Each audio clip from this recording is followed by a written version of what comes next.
করে দিও গো দেখা, হে প্রিয় রাসূল। একটু ভাবেন, আমি আপনার জোর করে নামাজ পড়াইতে পারবো না রে ভাই, আমার সেই ক্ষমতা নাই। আপনি যদি নিজের থেকে নামাজ না পড়েন, কার সাধ্য আছে আপনাকে নামাজ পড়াবে? ঘুমে ঘুমে সময় তো চলে যাচ্ছে, অবহেলা করেন না। ফজরের নামাজের 2 রাকাত সুন্নত নামাজ যদি পড়তে পারে, আল্লাহর নবী বলেন রাকাতাল ফজর খায়রুম মিনাদ দুনিয়া ওয়া মা ফিহা। মুসলিম শরীফের হাদিস। ফজরের নামাজের 2 রাকাত সুন্নতের দাম গোটা দুনিয়াতে যত ধন সম্পদ আছে, হীরা মণি মুক্তা ডায়মন্ড গোল্ড যা কিছু আছে, সব কিছুর চেয়ে মাত্র 2 রাকাত সুন্নত নামাজের দাম আল্লাহর কাছে আরো বেশি। আমরা ঘুমে ঘুমে সেগুলি হারিয়ে ফেলছি, খবর নাই, বেখবর। শুনুন ভাই আমার, আপনারা চেষ্টা করলে জান্নাতে যাওয়া কঠিন কাজ না, চেষ্টা করলে খুবই ইজি, খুব সহজ। ফজরের নামাজ যখন শেষ হয়ে যাবে, সালাম ফিরানোর পরে ছোট ছোট কিছু আমল আছে, যেমন আমরা সালাম ফিরানোর পর পরে ইস্তিগফার পড়ব, আস্তাগফিরুল্লাহ 3 বার পড়ব। এরপরে লা ইলাহা ইল্লাল্লাহু ওয়াহদাহু লা শারীকা লাহু লাহুল মুলকু ওয়া লাহুল হামদু ওয়া হুয়া আলা কুল্লি শাইইন কাদির। এটা পড়বেন, না জানলে শিখে নেন। দুনিয়ার কত কিছু পারি আমরা, আমার আল্লাহ আমার দয়াল নবীর প্রশংসা করতে জানি না। কত কিছু জানি গো, আমার আল্লাহর নামের তাসবিহ জানি না, নবীর দুরূদ পড়তে জানি না। আমার ভাই বন্ধুরা, মনে কষ্ট নিয়েন না, মন লাগায় কথাগুলো শুনেন। ফজরের নামাজ সালাম ফিরানোর পরে সূরা হাশরের শেষ 3 আয়াত পড়বেন।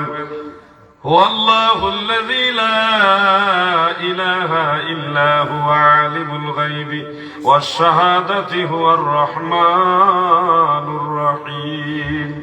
এই যে সূরা হাশরের শেষ 3 আয়াতের একটা পড়লাম, আরো 2টা আছে। ফজরের নামাজের পরে এবং মাগরিবের নামাজে এই 3টা আয়াত পড়বেন, না জানলে শিখে নেন, দেখবেন মজা পাইবেন। তিরমিজি শরীফের মধ্যে উল্লেখ, আল্লাহর হাবিব রহমতের নবী বলেন, আমার উম্মতের যখন সূরা হাশরের শেষ 3 আয়াত সকাল সন্ধ্যায় পড়ে, আমার আল্লাহ 70,000 ফেরেশতা তার জন্য আলাদা নির্ধারণ করে। সুবহানাল্লাহ বলেন। ওই 70,000 ফেরেশতার দায়িত্ব শুধুমাত্র আমার ওই উম্মতের জন্য আল্লাহর কাছে ক্ষমা চাইবে, মাগফিরাত কামনা করবে। সারাদিন এই 70,000 ফেরেশতা আপনার জন্য মাফ চাইতে থাকবে, আমার আল্লাহ আপনাকে ক্ষমা করতেই থাকবে। সুবহানাল্লাহ। এই দিনে যদি আপনি মারা যান, যেদিন সূরা হাশরের শেষ 3 আয়াত পড়লেন সকালবেলায় কিংবা সন্ধ্যাবেলায়, সেই দিনে এবার আপনি যদি মারা যান, আজরাইল যদি আপনার রূহ কবজ করে নিয়ে যায়, আল্লাহর নবী বলেছে তার মৃত্যু হবে শাহাদাতের মৃত্যু। তার কবরে কোনো প্রশ্ন করা হবে না, সে এক ঘুমে হাসরে উঠবে, বিনা হিসাবে জান্নাতে যাবে। সুবহানাল্লাহ, সুবহানাল্লাহ বলেন। 8 প্রকার মানুষ মারা যাওয়ার পরে তাদের কবরে কোনো প্রশ্ন করা হয় না, মুনকার নকির আসে না। হাফেজ জালালউদ্দিন সুয়ুতী রহমাতুল্লাহ আলাইহি শারহুস সুদূর সেই কিতাবে এগুলি সুন্দরভাবে উল্লেখ করেছেন। ইমাম ইবনু হাজার আসকালানি, ইমাম মোল্লা আলী কারি, ইমাম ইবনু আবিদিন শামি, আরো বহু ইমামরা এই ব্যাপারে আলাদা আলাদা রিসালা লিখেছেন, ছোট ছোট কিতাব লিখেছেন বিভিন্ন হাদিস থেকে। এর মধ্যে যাদের কবরে মুনকার নকির আসবে না, সওয়াল করবে না, মান লা ইউসআলু ফিল কবর, যাদেরকে কবরের মধ্যে সওয়াল করা হয় না, এই মানুষগুলির মধ্যে প্রথম শ্রেণীটা হলো যাদের মৃত্যু হয় শাহাদাতের মৃত্যু, তাদের কবরে মুনকার নকির আসে না। সুবহানাল্লাহ বলেন। সূরা হাশরের শেষ 3 আয়াত পড়ে যদি দিনের বেলায় আপনার মৃত্যু হয়ে যায়, আল্লাহর নবী বলেছে শাহাদাতের মৃত্যু হয়ে যাবে, তখন আর কবরে মুনকার নকির আসবে না। আপনি যে ঘুম পড়লেন, ওই এক ঘুমে হাসর হবে। ইমাম ইবনু আবিদ দুনিয়া রাহমাতুল্লাহ আলাইহি হাদিস বর্ণনা করেন, আল্লাহর নবী রাহমাতুল লিল আলামিন বলেন, উম্মতেরা গো, আমার আদরের উম্মতেরা যখন ঈমান লইয়া মারা যায়, তাদের মৃত্যুর পরে হাসরের ময়দানে ওঠার আগে লম্বা সময়, কত হাজার বছর তা তো আমরা সঠিক জানি না। আজকে যারা মারা যাবে কিয়ামতের আগে কত বছর জানি না, কিয়ামতের পরে বিচার দিবসের আগে সর্বনিম্ন 40,000 বছর। এই সময়টা ওই আদরের উম্মতের কবর জগতের ঘুমটা হবে। জোহরের নামাজের পরে মানুষ খাওয়া দাওয়া করে একটু ঘুমাই, অনেক সময় অভ্যাস থাকে, আসরের আগে আবার উঠে যায়। আল্লাহর নবী বলেন, আমার আদরের উম্মত যারা, তাদের মৃত্যুর পর থেকে হাসর পর্যন্ত পুরা সময়টাই জোহরের পর থেকে আসরের ঘুমের মতো মনে হবে। দয়াল নবী তুমি গো নমনি, দয়াল নবী তুমি গো নমনি, এই পাপী লোক তরাইবেন বলে গো নবী, পাক কোরআনেতে শুনি গো নবী, দয়াল নবী তুমি গো নমনি। দেখেন এই যে স্যাক্রিফাইস গুলো, স্পেশাল স্যাক্রিফাইস, এত সুযোগ সুবিধা অন্য কোন নবীর উম্মতের জন্য ছিল না, আপনাদের জন্য আছে। কারণ আপনারা রাহমাতুল লিল আলামিন নবীর উম্মত হয়েছে। এই নবীর ইজ্জতের কারণে এত অল্প একটা আমল, 3টা আয়াত পড়তে না হইলে ধরে নিলাম 3 মিনিট লাগে। 3 মিনিট তো লাগে না, 1.5 থেকে 2 মিনিট এনাফ। এই আমলটা সারাদিনে করতে পারবেন না? না, আওয়াজই তো নাই আপনারা, তো আমল করার ইচ্ছাই নাই আপনারা। ইচ্ছা আছে নাকি? বলেন ইনশাআল্লাহ। এইবার বোঝা গেছে ইচ্ছা আছে। আমার মনে হয় আপনাদের ব্যাটারি একটু চার্জ দেওয়া লাগবে। আর বড় ভাই, আপনি একটু বসে থেকে আমাদের সুযোগ দিতে হবে, বারবার দাঁড়াইলে আমারও ইয়া লাগে আর কি। আপনি মাঝে মধ্যে খালি আপনি, আর বাকি সময়টা বসে আপনিও আমাদের সাথে ওয়াজ নসিহতে শরীক থাকবেন। আসেন সবাই মিলে একটু জিকির করে লা ইলাহা লা ইলাহা মারহাবা লা ইলাহা হক লা ইলাহা ইল্লাল্লাহু মুহাম্মাদ রাসূলুল্লাহ। চাঁদ সরোজার নূরের ছায়ায় এলেন নবীজি এই ধরায়, গর্বে মুক্ত এই জাহান, গর্বে মুক্ত এই জাহান, পড়ুন কালিমা মুসলমান লা ইলাহা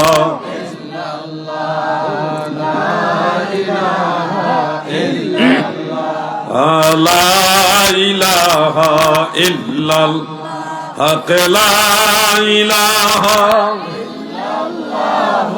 মুহাম্মদ রাসূলুল্লাহ সাল্লাল্লাহু আলাইহি ওয়াসাল্লাম।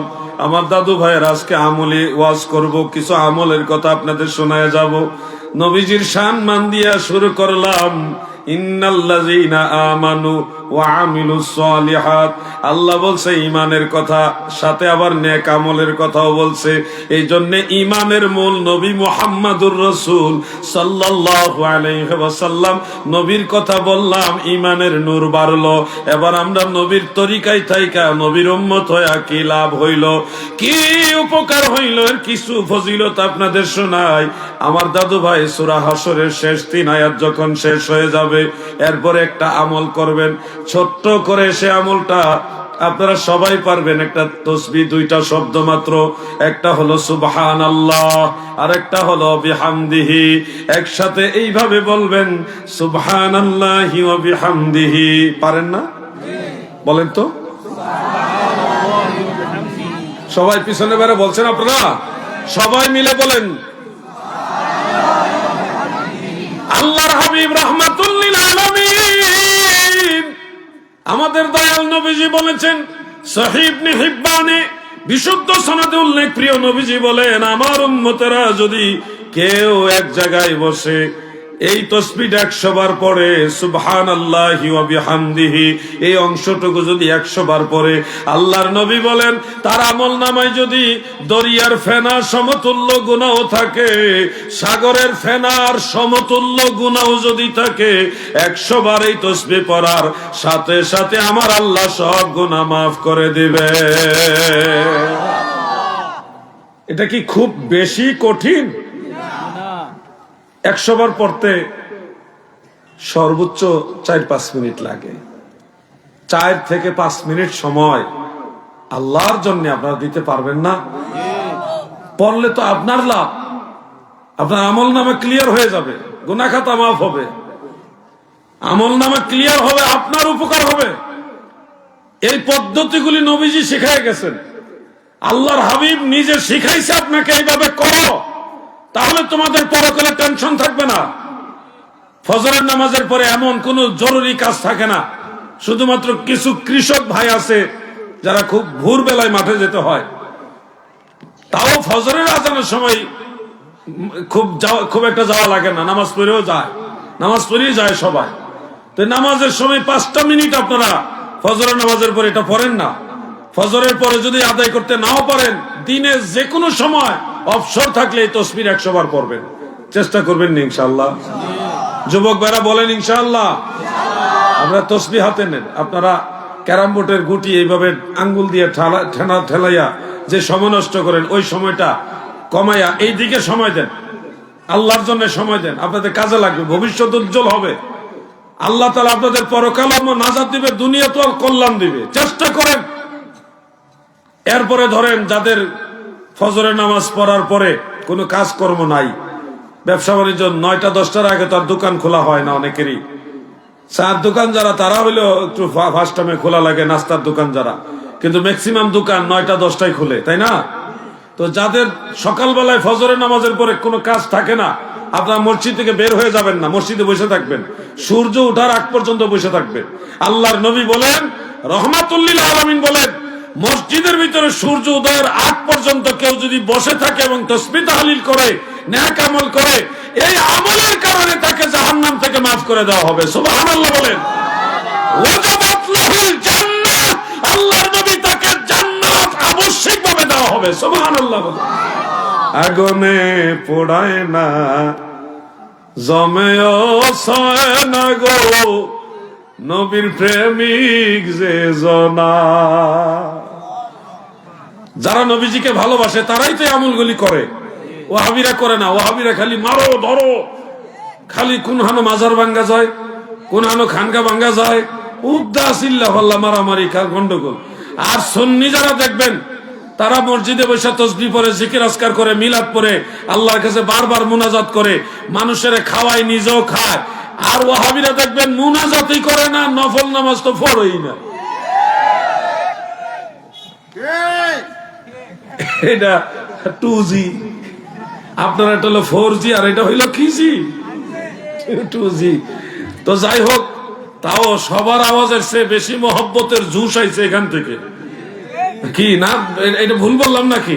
আপনারা যেইভাবে ঠিক কইছেন এর চেয়ে বেশি শক্তি দিয়ে উনি ঠিক কইছে, মাদ্রাসা সভাপতি। এই জন্য মহব্বতের আওয়াজে বলেন ঠিক কিনা? এইবারে একবারে পারফেক্ট হয়েছে, কাটায় কাটায় সব 4G। বন্ধুরা আমার, দাদু ভাইরা আমার, দিলের কান লাগায় শুনবেন, আমাদের গ্রাম দেশের মুরব্বীরা একটা নামাজ পড়ে, ফজরের নামাজের পরেই পড়েন, সেই নামাজটাকে বলা হয় ইশরাকের নামাজ, সালাতুল ইশরাক, নাকি? ইশরাকের নামাজ মাত্র 2 রাকাত নামাজ। ফজরের পরে সূর্য উদয়ের পরে যদি আপনি 2 রাকাত নামাজ আদায় করতে পারেন, আল্লাহর নবী বলেন আপনার আমলনামায় একটা বড় হজের সওয়াব আর একটা উমরা হজের সওয়াব লিখে দেওয়া হবে। নামাজ মাত্র কয় রাকাত? মাত্র 2 রাকাত। একটা বড় হজের সওয়াব আর একটা উমরা হজের সওয়াব মাত্র 2 রাকাত নামাজে। সুবহানাল্লাহ। আর কেমনে দিত আপনারে আল্লাহ তাআলা? আপনাকে আর কিভাবে দিত? এর চেয়ে বেশি আর কেমনে দেয় বলেন? একটা হজ করতে হলে কত কষ্ট করা লাগে, পাসপোর্ট করো রে, ভিসা লাগাও রে, সময় আইসিনি, প্লেনের টিকিট কাটরে, এরপরে আরাফায়, মিনা, মুজদালিফায়, সাফা মারুয়ায়, কাবা ঘর, তাওয়াফ, এই সব মিলাইয়া কি যে কঠিন পরিশ্রম। যারা হজে গেছে তারা জানে। এখন তো এসি, তাঁবুর ভিতরে এসি, তাও কি কষ্ট, জান বাইরেও যায়। জিহাদের পরে সবচেয়ে কষ্টের জিনিস হলো হজ। সেই হজ কইরা আসা 5, 6, 7 লাখ টাকার ব্যাপার। আর আপনি বাড়িতে বসে মাত্র 2 রাকাত নামাজ পড়া একটা বড় হজের সোয়াবও পাইলেন, আর একটা উমরা হজের সোয়াবও পাইলেন। মাত্র কয় রাকাত নামাজে? এই নামাজই তো পড়া দরকার। কি বলেন আপনারা? পড়া দরকার আছে কিনা বলেন? এটা কোন সময় পড়ে? মাগরিবের পরে। কোন সময় পড়ে? সূর্য উদয়ের পরে। সকালবেলায় যখন সূর্য উঠে এর পরে এই নামাজটা পড়তে হয়। আশা করি কিছু মানুষ হলে এই নামাজটা পড়বেন ইনশাআল্লাহ। ইনশাআল্লাহ কয় না তো এরা, দেখছেন? এই হলো সকালের কর্মসূচি। আমি গুনাহগার বাইতুল মুকাদ্দাস গিয়েছিলাম, মসজিদুল আকসায় 2 বার গিয়েছি আমি, ফিলিস্তিন। দ্বিতীয়বার যখন গেছি সারা দেশ জানছে, কারণ এক দলের ব্যবসার মধ্যে ভাড়া পড়ছে, এই জন্য তারা আমার বিরুদ্ধে লাগছে। তারা প্রচার করছে মসজিদুল আকসা ভেঙে লাইছে। আমরা এট এ টাইম ওই সময় মসজিদুল আকসার সামনে হাজির। আল্লাহর কি মহিমা! আমরা তো তারা লোকে কন্টেস্ট করে গেছি না, তাদের বিরোধিতা করার জন্য গেছি না। আমরা প্ল্যান এটা 6 মাস আগের থেকে।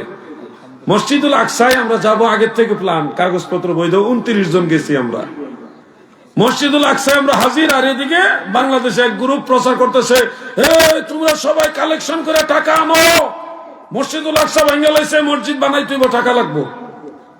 ব্যবসা শুরু করছে, ধান্দা। ঠিক এই সময় আমরা আবার লাইভে দাঁড়া করছি, মসজিদুল আকসা ভাঙছে না, এটা ঠিক আছে, অন্যদিকে যুদ্ধ চলতেছে, এখানে যুদ্ধ নাই।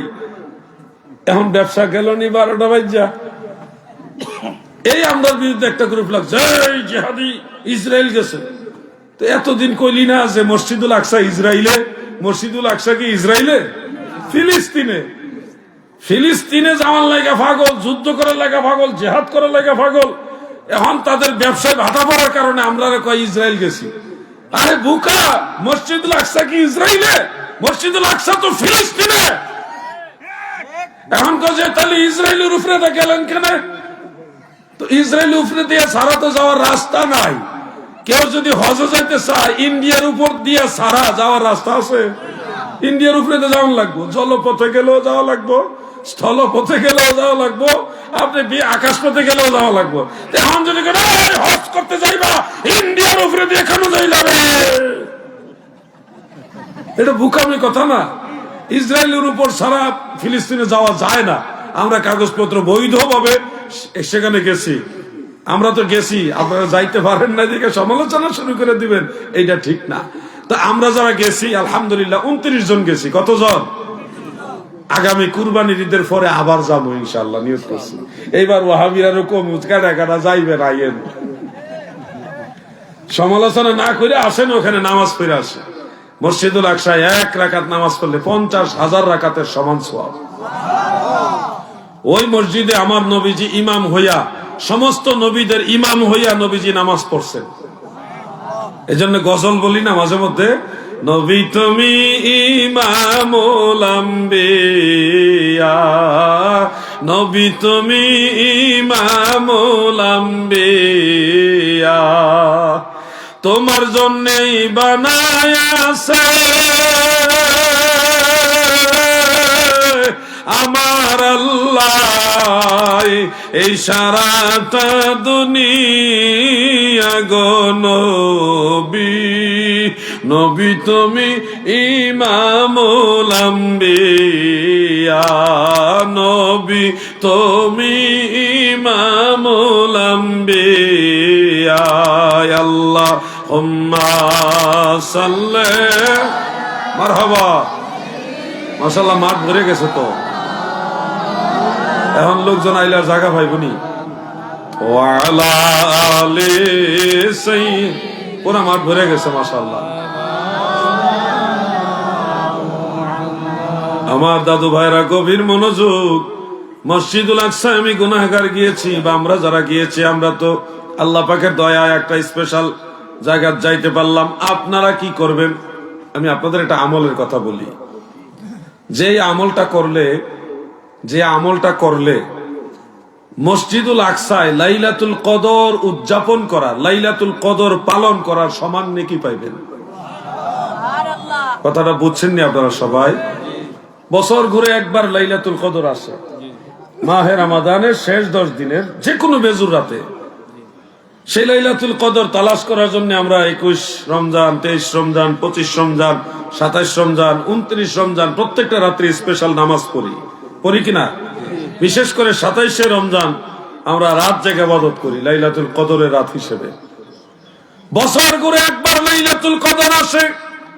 গোলাপগঞ্জের নবীর প্রেমিকারা শোনো, সারা বছর একবার লাইলাতুল কদর আমার আল্লাহ দেয়, সেটা তো তালাশ করবেনি।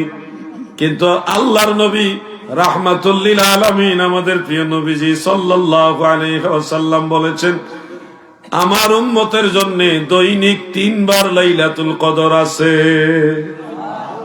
কয়বার? দৈনিক 3 বার। কি ইজ্জত পাইছেন আপনারা! এত সুযোগ সুবিধা কোন নবীর উম্মতের ছিল না। হযরত আদম থেকে হযরত ঈসা আলাইহিমুস সালাম কোন নবীর উম্মতের জন্য এত সুযোগ সুবিধা ছিল না যত সুযোগ সুবিধা আপনারা পাইতেছেন। একদিনে 3 বার লাইলাতুল কদর। একটার কথা আমি আংশিক বলেছি, একটা আমল যদি দিনে আপনি একবার করেন তাহলে আপনার আমল নামায় সাধারণ লাইলাতুল কদর না, মসজিদুল আকসায় লাইলাতুল কদর পালন করলে যেই সওয়াব হয় ওই সমান সওয়াব হবে এই আমলটা করলে। সুবহানাল্লাহ বলেন। কি সেই আমল? কালী কৃষ্ণপুরের নবীর প্রেমিকারা মন দিয়ে শুনেন, কি সেই আমল? নাকি ঘুমাইতেছিনি? ঘুমায়েন না, খবরদার, চোখ বন্ধ করা যাবে না। আমলটা হলো মাগরিবের নামাজের পরে 6 রাকাত নফল নামাজ আছে। যারা জানেন বলেন এই নামাজটার নাম কি? মাশাআল্লাহ পারছে অনেকে। আওয়াবিন নামাজ। বলেন কি নামাজ? আওয়াবিন নামাজ 6 রাকাত। যদি নাও পারেন 6 রাকাত, যদি নাও পারেন 4 রাকাত।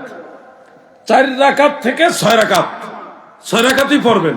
একান্তই শরীর অসুস্থ অথবা ব্যস্ততা, তখন 4 রাকাত পড়বেন। এই 6 রাকাত আওয়াবিন নামাজ পড়লে বাইতুল মুকাদ্দাস মসজিদুল আকসা লাইলাতুল কদরের সমান সওয়াব আল্লাহ আপনার আমলনামায় দিয়ে দিবে। অনেকেই, অনেক মুরব্বীরা কিন্তু এই নামাজটা পড়ে। আমি দেখছি মসজিদের মধ্যে প্রায় সময় আমরা দেখি, আমরা তো মনে করি সফর অবস্থায় দেখা গেছে মসজিদ খুঁজতে খুঁজতে জামাত পাওয়া হয় না। অনেক সময় জামাত পাই, অনেক সময় পাই না। কারণ রোডের সাথে মসজিদ, গাড়ি পার্কিং সহ পাইতে গেলে একটু 2-4-10 মিনিট একটু এদিক সেদিক হয়ে যায়। দাঁড়াইলে জামাত পাইলে তো জামাত পাইয়ে গেলাম, না হইলে আমরা নিজেরা জামাত পড়ি। মসজিদের বারান্দার মধ্যে জামাত পড়ার পরে লক্ষ্য করে দেখি অনেক মুসল্লিরা আওয়াবিন নামাজ পড়ে। অন্য মুসল্লিরা চলে গেছে, কিন্তু ওই 2-4 জন আওয়াবিন নামাজ পড়তেছে। আমাদের মধ্যে আমলটা বাড়াইতে হবে, এবং এটা সাধারণ আমল না। লাইলাতুল কদর এমন একটা রাত, লাইলাতুল কদরি খায়রুম মিন আলফি শাহর, 1000 মাসের চেয়ে আরো উত্তম। 1000 মাস নফল নামাজ পড়লে যত সওয়াব, এর চেয়ে বেশি সওয়াব হলো লাইলাতুল কদরে। আর মসজিদুল আকসার মধ্যে লাইলাতুল কদর মানে হলো আরো 50,000 গুণ বেশি। সুবহানাল্লাহ বলেন। এই সমান নাকি হলো শুধুমাত্র আওয়াবিন নামাজ পড়লে। আপনি যদি এরপরে এত সুযোগ সুবিধা গ্রহণ না করেন, যে আল্লাহ দিলে কি হিসাবে নিতাম না, আল্লাহ তাআলা হাসরের ময়দানে কইব তোরে জান্নাত নিতাম না, তখন কইবেন কি? আমি জান্নাতে যাইতাম না, নাকি কি কইবেন? জান্নাতে যাইতাম না কইবেন? যাবেন। তাইলে কিছু কাজকর্ম করণ লাগবো, খালি জমিনে কাজ করলে হইব না। আল্লাহর জন্য কিছু কাজকর্ম করা লাগবে। কিছু সময় দেন। 6 রাকাত নামাজ পড়তে একেবারে ম্যাক্সিমাম 6 মিনিট বা 7 মিনিট 8 মিনিট লাগে। এই 10 মিনিটের মধ্যে যদি এত বড় একটা নেকি পাওয়া যায়, তাহলে কেন ছেড়ে দিব আমরা? আল্লাহ আমাদের তৌফিক দেন, বলেন আমিন। একদিনে 3টা লাইলাতুল কদরের কথা বলছিলাম, মনে আসেনি? মনে নাই তো? আছে হলে তো কইবেন যে মনে আছে, কিছুই তো কর না, চুপচাপ বসে থাকেন। তার মানে হুজুর আপনি একলাই বলেন, আমরা শুনি। আপনারাও কথা বললে আমার ভালো লাগবে, মনে হবে যে আপনাদের মধ্যে আন্তরিকতা আছে। 3টা লাইলাতুল কদর একদিনে, এর মধ্যে একটা বলছিনি, বাকি আছে 2টা। এবার শুনুন আরেকটা কথা বলি। এশারের নামাজ, ফরজ নামাজের আগে 4 রাকাত সুন্নাত নামাজ আছে না নাই? আমার দাদু ভাইরা গো,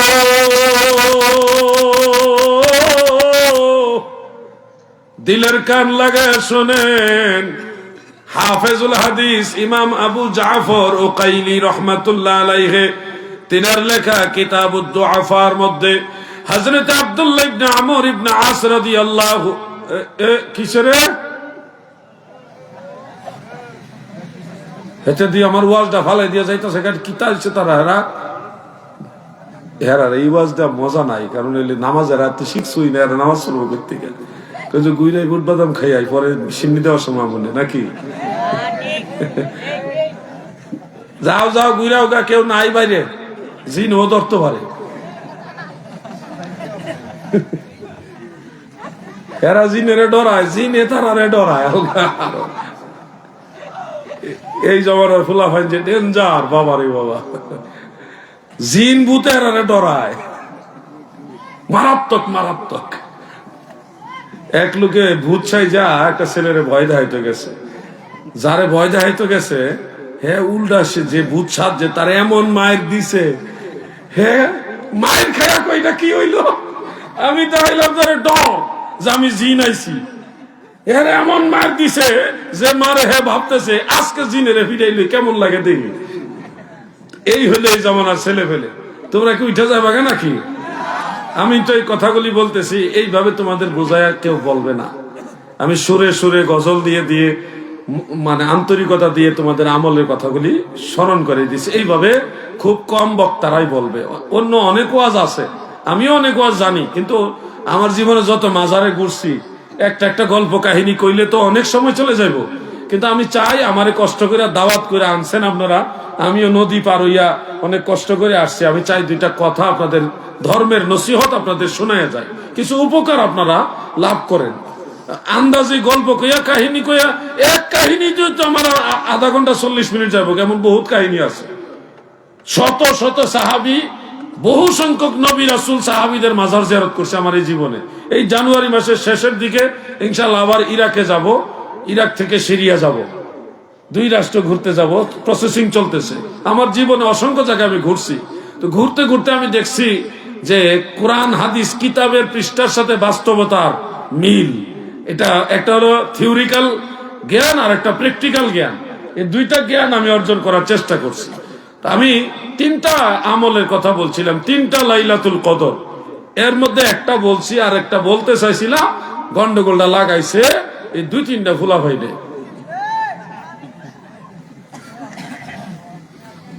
আল্লাহ যেন তারা ডায়াবেটিস দেয়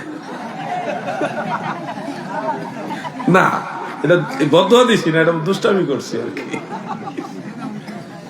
দুষ্টমি করছি। আল্লাহ তাদেরকে আরো মনোযোগী বানায় তো, বলে না আমিন। আমার দাদু ভাইয়েরা, এশারের নামাজের ফরজের পূর্বে 4 রাকাত সুন্নত নামাজ রয়েছে। যে সুন্নত নামাজটা ফালদা ফালদা ওয়াজ করতাম, এক হুজুর ফালদা ফালদা ওয়াজ করে, আরে কত মানুষের কত যে রস। আপনার একজন বক্তা আজকে ওয়াজ করছে, এইটা মনে হয় দেখছে আর কি, আপনার নাতি, আপনার নাতি দেখছে কি জাতের নাতি, এটা আপনারা বেচ্চা খাই লইব, কই তো পারতেন না আপনারা। একটু সবাই মিলে জিকির করে লা ইলাহা ইল্লাল্লাহ, এরকম বললো না ভাইয়া, পড়ুন লা ইলাহা ইল্লাল্লাহ, লা ইলাহা ইল্লাল্লাহ, লা ইলাহা ইল্লাল্লাহ, মাশরিকে মাগরিবি দিক বিদিক চলিল সে আলোর চিক উড়িল নিশান তাওহীদের উড়িল নিশান তাওহীদের পড়ুন কালিমা মুসলমান লা ইলাহা ইল্লাল্লাহু লা ইলাহা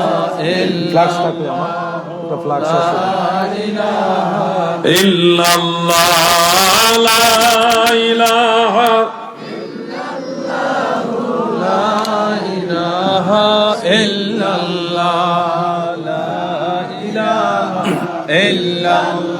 লা ইলাহা ইল্লাল্লাহু মুহাম্মাদুর রাসূলুল্লাহ সাল্লাল্লাহু আলাইহি ওয়াসাল্লাম।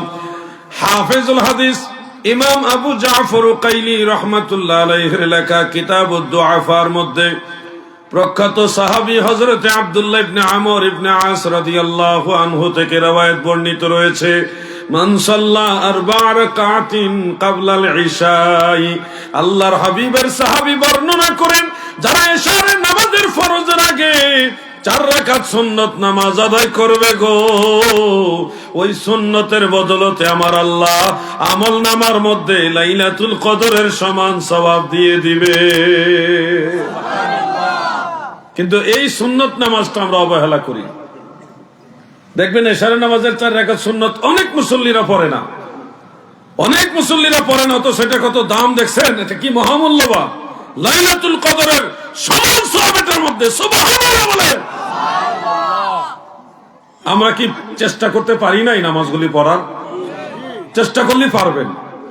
আর যদি বলেন না আমি যেভাবে মনে চাই ওইভাবে চলবো, তাহলে আপনি বিপদে পড়বেন। এমন বিপদে পড়বেন সেদিন আর আপনাকে তরাইবার মতো কেউ থাকবে না। সরকারি জান্নাতে যাওয়া যায় না ভাই, কিছু কষ্ট করা লাগবে, কিছু হইলেও চেষ্টা আপনাকে করতে হবে ভাই। ইজি এই জিনিসগুলি আপনারা অনেকে আমল করেন কিন্তু জানেন না এটার এত পাওয়ার। এই সুন্নতের যে এত পাওয়ার অনেকে জানেন না। আজকে তো জানলেন, এখন তো এই কিনটা আরো বাড়বো, এখন নামাজের প্রতি আরো মহব্বত বাড়বো না। আমি আরেকটা সুন্নতের কথা বলি, তাহলে আরো মহব্বত বাড়বো। বলবো যে সুন্নতটা আপনারা অবহেলা করে পড়েন না, আসরের নামাজের 4 রাকাত সুন্নত, আসরের নামাজের 4 রাকাত সুন্নত আপনারা অবহেলা করে পড়েন না। আর তারগীব ও তারহিবের মধ্যে প্রিয় নবীজি বলেন, মান সাল্লা আরবা'a রাকাতিন ক্বাবলাল আসরে হারামাল্লাহু বাদানাহু আলান নার। উম্মতেরা গো, মান সাল্লা আরবা'a রাকাত, যারা 4 রাকাত পড়বে ক্বাবলাল আসরে, আসরের আগে, হারামাল্লাহু বাদানাহু আলান নার, ওই ব্যক্তিদের জন্য আমার আল্লাহ জাহান্নামের আগুন হারাম করে দিবে। বুঝতে পারছেন? এই সুন্নত, আসরের নামাজের 4 রাকাত সুন্নত এত দামি সুন্নত, যে সুন্নত আপনাকে জাহান্নামের আগুন থেকে সেভ করে ফেলবে। এত পাওয়ারফুল সুন্নত এটা। এই জন্যই তো বলি, আগুনে পোড়ায় না জমেও সয় না গো নবীর প্রেমিক যে জনা, থাকে যদি সে গভীর সাগরে, নয়তো থাকো আগুনে। থাকলে কি হয় তার কিসের ভয়, থাকলে কি হয় তার কিসের ভয়, যদি নবীজির মায়া হয়। আগুনে পোড়ায় না জমে অসয় না গো নবীর প্রেমিক যে জনা। আল্লাহর নবীর মহব্বতের উম্মত যারা আছেন, এই সুন্নত নামাজটা ছাড়বেন না। একান্তই কোনো ব্যস্ততা না থাকলে ছাড়বেন না। সময় যদি দেখেন 3 মিনিট আছে, তাও ছোট ছোট সূরা দিয়ে পড়ে নেবেন। এটা কিন্তু অনেক দামি একটা সুন্নত, যেই সুন্নত আপনাকে জাহান্নামের আগুন থেকে সেভ করে ফেলবে। এত বড় পাওয়ারফুল সুন্নত জাহান্নামের আগুন হারাম বানায় দিবে।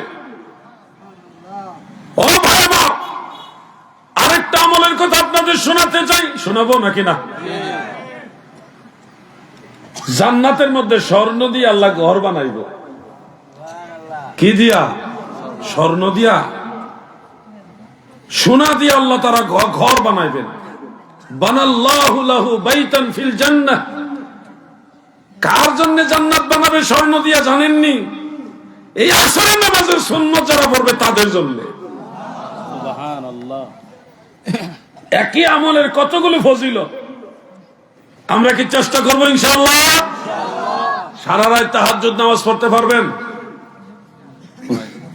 এটা সম্ভব না, মানবীয় দুর্বলতা আছে। কিন্তু সারা রাত তাহাজ্জুদ নামাজ পড়ার সমান সওয়াব হাসিল করতে পারবেন একটা ছোট্ট আমলে। বলবো কি সে আমল? এমন কোন কঠিন আমল না, এটা আপনারা নিয়মিত করেন। ওই আমি মনে করাই দিলে এখন আর একটু যত্নশীল হয়ে যাবেন। জোহরের নামাজ কয় রাকাত?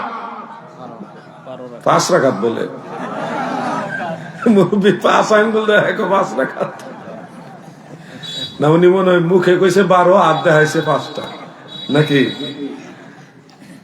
জোহরের নামাজ সর্বমোট হলো 12 রাকাত, ফরজ হলো 4 রাকাত। উনি 4 রাকাত দেখাইছে, এমনি দেখাইছে। ও ফরজ নামাজ 4 রাকাত, সর্বমোট 12 রাকাত। কিন্তু আমরা অনেক মুসল্লিরাই কিন্তু 12 রাকাত পড়ি না, 10 রাকাত পড়ি, মসজিদ থেকে ফুরুত গেছে গা। কত কাজ, ব্যস্ত। আপনারা জানেন প্রিয় নবীজি বলেন, মান হাফিজা আরবা'a রাকাআতিন ক্বাবলা যুহরি ওয়া বা'দাহা আরবা'আন। যারা যোহরের আগে 4 রাকাত এবং যোহরের পরে 4 রাকাত যথাযথ রক্ষা করে, প্রিয় নবীজি বলেন সারা রাত তাহাজ্জুদ নামাজ পড়ার সমান সওয়াব আল্লাহ দান করে দিবেন। সুবহানাল্লাহ। ওই শেষের নফল নামাজটা পড়তে হবে, নাইলে তো শেষে 4 রাকাত হয় না। প্রথম 4 রাকাত সুন্নত ক্বাবলাল জুমা, আমরা সুন্নতে মুআক্কাদা আমরা পেয়ে গেলাম। শেষে 2 রাকাত সুন্নত আছে, সুন্নতে মুআক্কাদা এবং 2 রাকাত নফল। আপনারা ওই নফল নামাজটা যখন পড়বেন তখনই সারা রাত তাহাজ্জুদের সমান নেকি পেয়ে যাবেন। আপনারা কি জানেন নাই আমলটা? নতুন করে কি কোনো আমল ছাপাই দিতেছি? এটা পুরান আমল, কিন্তু জানেন না, অনেক অবহেলা করেন। কিন্তু এখন তো জানলেন এই নামাজের কত পাওয়া। আল্লাহ চাহে তো আমল করবেন কিনা বলেন? যুবকরা আমাকে একটু আশ্বস্ত করেন, ইনশাআল্লাহ আমল করবেন কিনা? আমি যখন আপনাদের মতো এই ছোট ভাইদের মতো ছিলাম, তখন ফজরে আজানের 1 ঘন্টা আগে ঘুম থেকে ওইটা গ্রামের সমস্ত যুবক বৃদ্ধ সবাইকে সালাত সালাত বলে বলে ডাকে ডেকে নামাজের জন্য উঠাইছি। আসসালাতু খায়রুম মিনান নাওম বলে বলে পুরা গ্রামে 2-3 গ্রাম আমি ডেকে ডেকে মুরব্বীদেরকে, যুবকদেরকে ঘুম থেকে তুলছি। 70-80 জন মিলে একসাথে মসজিদে জামাতে যাইতাম। আপনারা এরকম টিম গঠন করেন, আমরা নামাজের সময় সবাইকে ডেকে ডেকে নিব, সবাই একসাথে মসজিদে যাব। ফজরের আজান যাইয়া দিতাম আমরা মসজিদে, ভাগ করে নিতাম। একদিন আমি আজান দিতাম, আরেকদিন আরেকজন দিত, আরেকজন দিত, এইভাবে ভাগ করে নিতাম। মুয়াজ্জিন সাহেবরা খুশি হইতো যে আমার ডিউটিটা একটু হালকা হইছে। এমন মুসল্লি পাইলে মুয়াজ্জিন সাহেবরা খুশি হয়, তাই না? প্রত্যেক শুক্রবারে মসজিদ ধুইছি আমরা। জুমার দিনে 10টার সময় মসজিদ চলে যেতাম, অনেক সময় 9টার সময় চলে যেতাম। যাইয়া পানি ডাইলা 15-20 জন ফুলাবাইন সব বালতি লইয়া মগ লইয়া পুরো মসজিদ ধুইতাম আমরা। ধুইয়া আবার কার্পেট যায় নামাজ এগুলি বিছাইতাম। মসজিদে মানুষ নামাজ পড়তো, মুয়াজ্জিন সাহেবরা দোয়া করতো। আপনারা তো এটা করতে চান না। এখন মানুষ কেমন যেন পরিবর্তন হয়ে গেছে। আপনারা চেষ্টা করলে পারবেন। মসজিদ পরিষ্কার পরিচ্ছন্ন রাখা এটা কিন্তু কম বিষয় না। আল্লাহ আপনাদেরকে আমল করার তৌফিক দেন, বলেন আমিন। আমরা তো এত আমলের কথা বলতেছি, আমল করার চেষ্টাও করি। ফুলতলি সাহাব বাড়িতে গিয়ে দেখবেন নফল নামাজ পড়ে, আওয়াবিন নামাজও পড়ে। প্রত্যেকটা নামাজ সেখানে যত্ন সহকারে পড়ে। আরেকটা নামাজ আছে, এই নামাজটাকে বলা হয় সালাতু তাসবিহ, 300 তসবিহ নামাজ। কয়শো তসবিহ নামাজ? 300 তসবিহ। ভালো মতো পড়লে 1 ঘন্টা লাগে নামাজটা পড়তে। এই নামাজ সবাই পারতেন না, তবে চেষ্টা করলে পারবেন। 1 ঘন্টার কাছাকাছি সময় লেগে যায় এই নামাজ পড়তে। 4 রাকাত নামাজ মাত্র, 300 তসবিহ। ধারাবাহিক ধীরে সুস্থে নামাজটা পড়বেন। আবার যারা নিয়মিত পড়ে অভ্যস্ত তারা 20-30 মিনিটের মধ্যেই পড়তে পারে, নিয়মিত যারা পড়ে, কারণ তাদের তো একটা অভ্যাস হয়ে গেছে। হঠাৎ করে আপনি গেলে 15 বার 10 বার মিলাইয়া তসবিরা মিলাইয়া 10 বার তসবি পড়তে হইব, এই আঙ্গুলে হিসাব রাখতে রাখতে মানে একটা পেরেশানি, টেনশন, একটু সময় বেশি লাগলেও আল্লাহর নবী বলছে যে বালুর একটা স্তূপ, বড় একটা বালুর স্তূপ, এই স্তূপ পরিমাণ যদি আপনার গুনাহ খাতা আমল নামায় থাকে, দয়াল নবী বলেছেন এই সালাতুত তসবিহ নামাজ পড়লে ওই সমান গুনাহ আল্লাহ মাফ করে দিবে। এটা জীবনে একবার হইলেও পড়তে হবে, একবার হইলে নামাজটা পড়তে হয়। আমরা কি চেষ্টা করতে পারি না? ইনশাআল্লাহ, জোরে বলেন ইনশাআল্লাহ। আমার দাদু ভাইয়েরা গো, মনে রাখবেন আমলে আউলিয়া সাফ কেবলা হিজবুল বাহারের সিল্লা দিয়েছেন, গুহার মধ্যে সিল্লা দিয়েছেন। এখন তো মসজিদে সিল্লা চলে, যাই হোক, যার যার ব্যাপার। আমরা দেশে অনেক ভাইরা বিদাতের স্লোগান তুলে, মিলাদ পড়া বিদাত, মুনাজাত করা বিদাত, 40 জিয়াফত করা বিদাত, জানাজার পরে দোয়া করা বিদাত, এই বিদাত, হালুয়া রুটি বিদাত, শবে বরাত বিদাত, শবে মেরাজ বিদাত, খালি বিদাতের মানে ব্যবসা লইয়া বইছে তারা। কিতাবুল আন্দাজ উল্টা হইছে, আন্দাজুল কিতাব না, কিতাবুল আন্দাজ। বিদআত কাকে বলে এই বিষয়টা আমি একটু শেয়ার করি। বিদআতের সংজ্ঞায় ইমাম নববী রাহমাতুল্লাহ আলাইহি লিখেছেন, আল বিদআতু হিয়া মা লাম ইয়াকুন ফি আহদে রাসূলিল্লাহি সাল্লাল্লাহু আলাইহি ওয়াসাল্লাম। নবীজির জামানায় যা কিছু ছিল না তাকেই বলা হয় বিদআত। মনে রাখবেন এই কথাগুলো, আল্লাহর রাসূলের জামানায় যা কিছু ছিল না তাকে বলা হয় বিদআত। এই বিদআত প্রাথমিক দৃষ্টিতে দুই প্রকার। একটা হলো বিদআত ফিল ইতিকাদ, আকীদার মধ্যে নতুন একটা আকীদা প্রবেশ করা। আরেকটা হলো বিদআত ফিল আমল, আমলের মধ্যে বিদআত প্রবেশ করা। বিদআত ফিল ইতিকাদ, আকীদার মধ্যে বিদআতের বিষয়টা হলো এরকম, যেমন আমাদের দেশে অনেক লোক এখন পাওয়া যাচ্ছে বেশি, যারা বলে নবীজি জিন্দা, নবী বলা যাবে না, নবীজি মারা গেছে। বিশেষ করে 1990 সালের বক্তার মুখে এই কথাগুলি বেশি শোনা যায়। রকেট হুজুর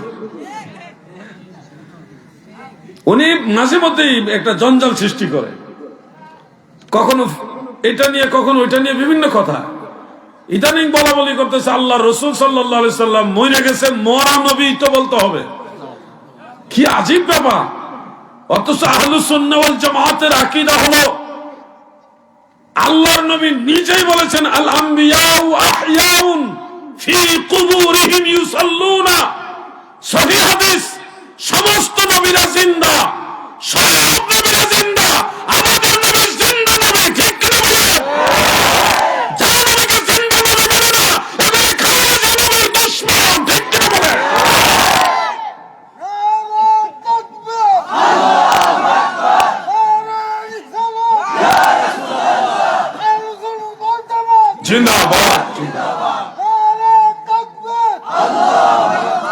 এই যে কথাগুলো নবী মরে গেছে, মরা নবী, এই ধরনের নতুনত্ব কথা যেগুলি আসে, এটাকে বলা হয় বিদআত ফিল ইতিকাদ। আরেকজন বক্তব্য দিয়েছে আল্লাহ রাসূল সাল্লাল্লাহু আলাইহি ওয়াসাল্লাম নাকি আবু জাহেলের মতোই মানুষ। নাউজুবিল্লাহ, নাউজুবিল্লাহ। আচ্ছা আমার দাদু ভাই, যদি বিয়াদবি না আনেন, আমি আপনাকে একটা উদাহরণ দিই মানুষকে বুঝাইবার জন্য। যদি কেউ আপনাকে বলে যে সভাপতি সাহেব ফেরাউনের মতো, তাহলে কি সে আপনাকে সম্মান করলো না অসম্মান করলো? আর যদি বলে সভাপতি সাহেব সাপ কিবলার মতো, ফুলতুলি সাপ কিবলার মতো, তাহলে এখানে কি সম্মান করলো না অসম্মান করলো? সম্মান করলো। যেই লোকটা বললো আল্লাহর রাসূল সাল্লাল্লাহু আলাইহি সাল্লাম আবু জাহেলের মতোই মানুষ, সে আল্লাহর নবীকে অসম্মান করলো। আমার নবীর মতো কোন নবী না, কোন রাসূল না, আমার নবীর মতো কেউ না, ঠিক কি বলে? যারা আল্লাহর হাবিবের শান আজমতকে ছোট করে, এরা বেঈমান, এরা ঈমান থেকে খারেজ হয়ে গেছে। এই যে নতুন কথাগুলি আসে, যে কথাগুলি আগে ছিল না, আকীদাগত নতুন কথা, এগুলাকে বলা হয় বিদআত ফিল ইতিকাদ। বিশ্বাসগত নতুন কথা, নতুন আবিষ্কার, নতুনত্ব। কাদিয়ানীরা বলে আমাদের নবী শেষ নবী না, এটা নতুন কথা। কারণ আল্লাহর নবী বলছে লা নবিয়্যা বাদি, আমার পরে কোনো নবী নাই। কাদিয়ানীরা নবী বানাইছে, এই জন্য এটা নতুন আকীদা, নতুন বিশ্বাস। এটাকে বলা হয় বিদআত ফিল ইতিকাদ, আকীদার মধ্যে বিদআত। খারিজিরা বলে আমার নবী আমাদের মতোই সাধারণ মানুষ, এটা নতুন আকীদা। সাহাবায়ে কেরামের আকীদা ছিল ক্বালু লাসনা কাহাইআতিকা ইয়া রাসূলুল্লাহ, নবী গো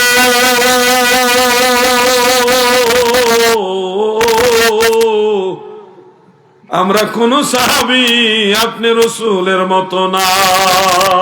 এটা হলো সাহাবীদের আকীদা। সাহাবীদের আকীদা নবীজি আমরা কেউ আপনার মতো না। আর ওয়াহাবীদের আকীদা হলো নবী আমরার মতোই। তাহলে আমাদের আকীদা কি ওয়াহাবীদের সাথে মিলাবো না সাহাবীদের সাথে মিলাবো? যুবক ভাইরা বলেন কার সাথে মিলাবেন? সাহাবীদের সাথে মিলাবো। নবীজি বেমিসাল বেনজির ভাষা, আমার নবীর সাথে কারো তুলনা চলবে। আচ্ছা, বুঝানোর জন্য বলছি বিদআত দুই প্রকার। আকীদার বিদআতটা হলো মেইন, আমলের বিদআতটা আমি বলবো। আমি বুঝানোর জন্য আপনাদের বলছি যে কোরআন শরীফে আছে কুল ইন্নামা আনা বাশারুম মিসলুকুম, হে আমার বন্ধু আপনি বলুন আমি তোমাদের মতোই মানুষ। এই যে কথাটা আছে এটা কোরআন শরীফের দুই জায়গার মধ্যে আছে, সূরা হামিম সাজদার মধ্যে আছে এবং সূরা কাহাফের মধ্যে আছে, দুই জায়গায় আছে আয়াতটা। এখন যে আল্লাহ বললেন আপনি বলুন আমি তোমাদের মতো মানুষ, কথাটা খেয়াল করবেন, এই আদেশটা ছিল শুধুমাত্র নবীজি বলার জন্য, অন্য কাউকে বলার পারমিশন দেওয়া হয়নি। এটা নবীজি বললেই মানাবে। নবীজি যখন বলবে আনা বাশারুম মিসলুকুম, এটা নবীজির বিনয় প্রকাশ হবে।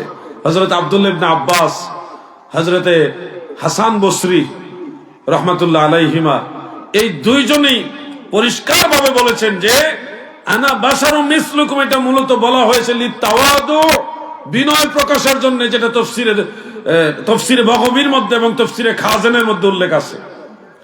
বিনয়, নবীজি বলছে আমি তোমাদের মতো মানুষ, এটা হলো নবীজির বিনয়।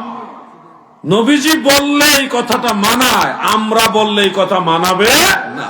এজন্য কোন সাহাবী বলে নাই ইয়া রাসূলুল্লাহ আপনি আমাদের মতো, কোন সাহাবী এই কথা বলে নাই। বরং সাহাবায়ে কেরাম বলছে আমরা কেউ আপনার মতো না। তাহলে কি সাহাবারা কোরআন বুঝে নাই? সাহাবারা কোরআন বুঝছে বিধায় ইন্নামা আনা বাশারুম মিসলুকুম, এই আয়াত সাহাবারা জানছে বুঝছে বিধায় সাহাবীদের অবস্থান থেকে ওনারা কখনো নবীজিকে বলে নাই আপনি আমাদের মতোই মানুষ। নবীজি বলছে আমি তোমাদের মতো মানুষ, এটা ছিল নবীজির বিনয়। ভাই আমার, অনেক জিনিস, যেমন আপনাদের মা বাড়িতে গিয়ে যদি আজকে মাহফিলের পরে বলেন মা, ও মা, মা গো দরজা খোলেন, মা তাড়াতাড়ি করে দরজা খুলে দিবে। কিন্তু আপনি যদি কথাটা একটু ঘুরাই বলেন আব্বার স্ত্রী, ও আব্বার স্ত্রী দরজা খুলেন, মা দরজা খুলবে কিন্তু মা কষ্ট পাবে, বলবে আমার ছেলে বেয়াদব হয়ে গেছে। কথাটা কিন্তু ভুল না। আপনার মা আপনার আব্বার স্ত্রী, কথা ঠিক, অথচ এই ঠিক কথাটাই আপনার মুখে মানাচ্ছে না, আদবের খেলাফ হয়ে যাচ্ছে। আপনার বাড়িতে মামা বানাইতে আসছে, মামা জানকে বলছেন মামা, ও মামা ভাত খেতে আসেন, মামা খুশি হবে। কিন্তু ঘোড়ায় যদি বলেন আব্বার শালা, ও আব্বার শালা ভাত খাইতে আসেন, মামা খুশি হবে? হবে না, বলবে আমার ভাগিনা বেয়াদব। কথা ভুল না, কথা ঠিক, অথচ ঠিক কথাটাই তখন আপনার মুখে মানাচ্ছে না, আদবের খেলাফ হয়ে যাচ্ছে। মাকে আব্বার স্ত্রী এই নজরে না দেখে মাকে মা বলে ডাকো, মা খুশি হবে।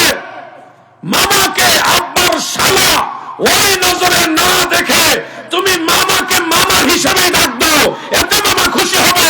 আল্লাহর নবীকে আমাদের মতো মানুষ এই নজরে না দেখে আল্লাহর নবী ওই নজরে দেখো, এতে নবী খুশি হবে। ঠিক কিনা বলে? এই সহজ বিষয়টা বোঝে না। ইজি একটা বিষয়, নবীকে নবীর নজরে দেখতে হবে। নবীজির স্ত্রীগণ প্রিয় নবীজির কাছ থেকে হাদিস বয়ান করেছেন। কোনদিন কোন স্ত্রী বলে নাই যে আমার স্বামী বলেছে, হাদিস বয়ান করার সময় আমার স্বামী বলেছে, এটা বলে নাই। তিনারা বলেছেন ক্বালা রাসূলুল্লাহ সাল্লাল্লাহু আলাইহি ওয়াসাল্লাম, আল্লাহর নবী আল্লাহর রাসূল বলেছে। নবীজির কন্যা হযরতে ফাতেমাতুজ জাহরা রাদিয়াল্লাহু তাআলা আনহা, তিনিও নবীজির হাদিস শরীফ যখন বয়ান করে কোনদিন বলে নাই আমার আব্বা বলেছে, সব সময় বলতেন ক্বালা রাসূলুল্লাহ সাল্লাল্লাহু আলাইহি ওয়াসাল্লাম, আল্লাহর রাসূল বলেছে। নবীজির ইজ্জতের কথা কেমনে বললে বুঝবারে, নবীর সম্মানের কথা কিভাবে বললে বুঝবা।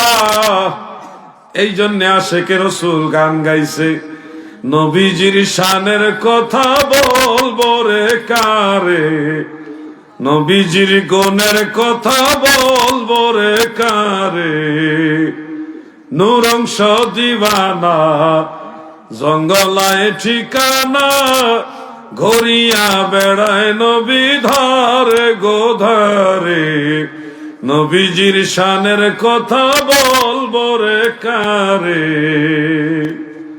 আল্লাহর হাবিবের ইজ্জতের কথা কার কাছে বলবো? বিদআত দুই ধরনের হয়, একটা হলো বিদআত ফিল ইতিকাদ, আকীদার মধ্যে বিদআত। এক কথায় মনে রাখবেন, ওয়াহাবি খারিজিরা অরিজিনাল বিদআতি, কারণ তাদের আকীদার মধ্যে বিদআত ঢুকছে, ঠিক কিনা বলেন? এদেরকে অরিজিনাল বিদআতি বলা হবে। আমাদের অনেক আমলকে তারা বিদআত বলবে, এটা নবীজি নিজে হাদিস শরীফে বলে গেছে। তাবারানীর মুজামুল কবিরে হাদিস শরীফ পেলাম, দয়াল নবীজি বলেন আমার উম্মতের মাঝে এমন কিছু দল বের হবে, তাদের কাছে ওয়াসুন্নাতু ফীহিম বিদআতুন ওয়াল বিদআতু ফীহিম সুন্নাতুন। আমার অনেক সুন্নত তাদের কাছে বিদআত হিসেবে গণ্য হবে। আল্লাহ রাসূলের সুন্নতকে তারা বানাবে বিদআত, আর বিদআতকে বানাবে সুন্নত। দেখেন আমরা সুন্নিরা অনেক কাজ করি যেটাকে তারা বিদআত বলে। এর মধ্যে মা বাপ মারা গেলে মানুষের খাওয়াই না আমরা, এটাকে তারা কি বলে? বিদআত। কি বলে? বিদআত। অথচ এই কাজ স্বয়ং সাহাবীরা করছে। মুমিন মুসলমান মারা গেলে মানুষদেরকে খাবার দেওয়া, তার আত্মার শান্তির জন্য মানুষকে খাবার দেওয়া, এটা সাহাবারা করছে। ইন্নাল মাউতা ইফতানুনা ফি কুবুরিহিম সাবআ ফাকানু ইস্তাহিব্বুনা আন ইউতআমা আনহুম তিলকাল আইয়াম। বিশুদ্ধ সনদের হাদিস এটা। মানুষ মারা গেলে সে মৃত ব্যক্তির পক্ষ থেকে 7 দিন সাহাবারা খাবার খাওয়াইতো। কয়দিন? 7 দিন খাওয়াইতো। তাহলে সাহাবারা যেটা করছে এটা সুন্নত না বিদআত? সুন্নত। এই সুন্নতটারে বানাইছে ওয়াহাবিরা বিদআত। সুন্নতটারে বানাইছে কি? বিদআত। আর বিদআতকে বানাইছে সুন্নত। যেমন একামতের আগেই তারা দাঁড়ায় যায়, ইমাম সাহেব আগের থেকে মসজিদে উপস্থিত, মুয়াজ্জিন সাহেব মাইকিং করতেছে, সবাই দাঁড়ায় কাতার সোজা করেন, ডানে বামে তাকিয়ে কাতার সোজা করেন। সব একামত এখনো হয় নাই, কিন্তু সব দাঁড়ায় গেছে একামতের আগে। এরপরে একামত হইল, এরপরে নামাজও শুরু হইল। অথচ সুন্নত হলো ইমাম যদি মসজিদে আগের থেকে উপস্থিত থাকে, ইমাম মুক্তাদি সবাই বসে থাকবে, মুয়াজ্জিন সাহেব একামত দিবে এবং হাইয়া আলাস সালাহ বলার সময় ইমাম এবং মুক্তাদি দাঁড়াবে। এটা হলো সুন্নত। যখন একামত শেষ হবে তখন ইমাম সাহেব বলবে কাতার সোজা করুন। একামতের আগে না, একামতের পরে বলবে কাতার সোজা করুন, যেটা এখনো মক্কা মদিনাতে বলে। মক্কা শরীফ মদিনা শরীফে এখনো একামত শেষ হইলে বলে যে দাঁড়ায় কাতার সোজা করেন, সফু সুফু ফাকু বিভিন্ন শব্দে বলে, এরপরে নামাজ শুরু করে।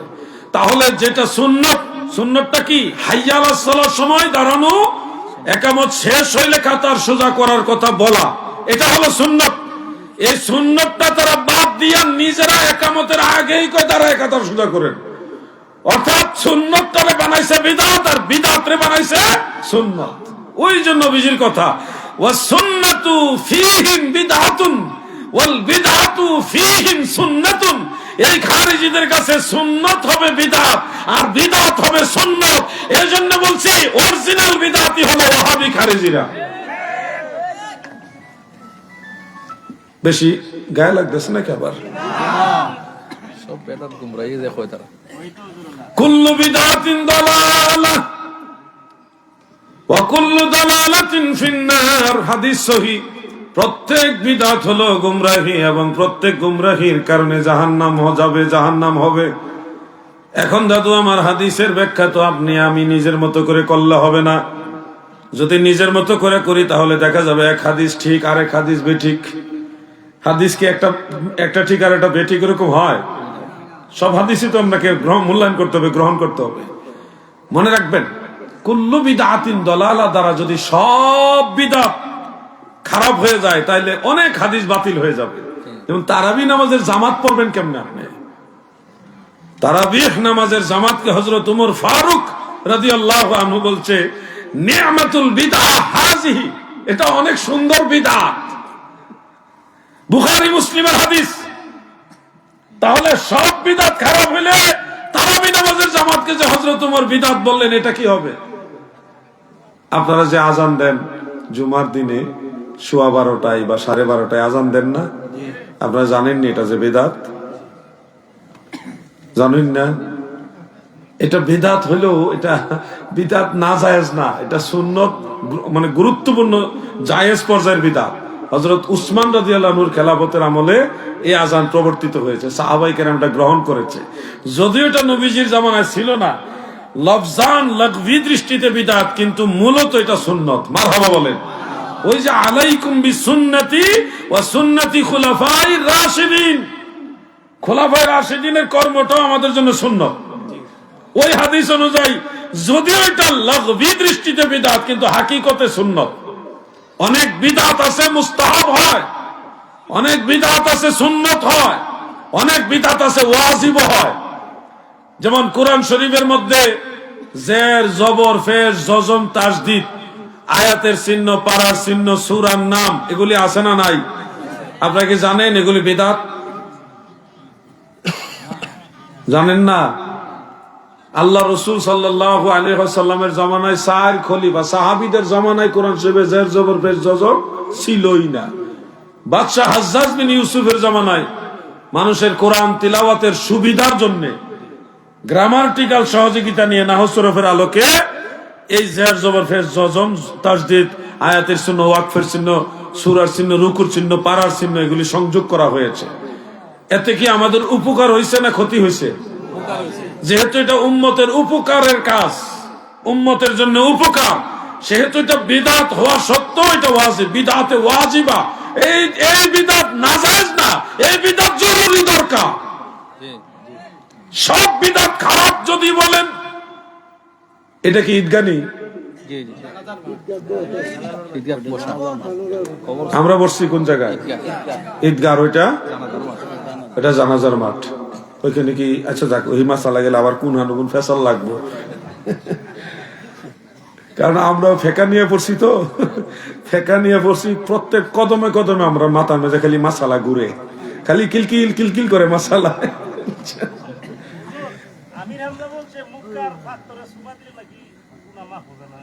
এটা একটা টাটকা মূর্খ মানুষ তো, ভার্সিটির মাল, এই মাদ্রাসার মাল না, এই জন্য সে খুঁজে পায় নাই। এই ব্যাপারে আমি অনেকগুলো হাদিস পাইছি। রাসূল আকরাম সাল্লাল্লাহু আলাইহি ওয়াসাল্লাম বলেছেন, হাজরে আসওয়াদটা ছিল সাদা রঙের। কি রঙের? সাদা রঙের।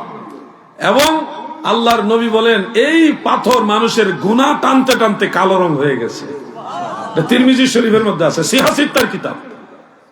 এছাড়া সহিহ ইবনে হিব্বানের মধ্যে আরো অন্যান্য কিতাবে আমি দেখেছি, প্রিয় নবীজি বলেন, মান মাসাহা আল হিজারা, আল হিজার, যারা এই পাথরকে মাসেহ করে, সুমা তো আরো ঊর্ধ্বের কথা, যদি কেউ মাসেহ করে আল্লাহর নবী বলে এই মাসে করার কারণে তার অতীতের সব গুনাহ মাফ হয়ে যাবে।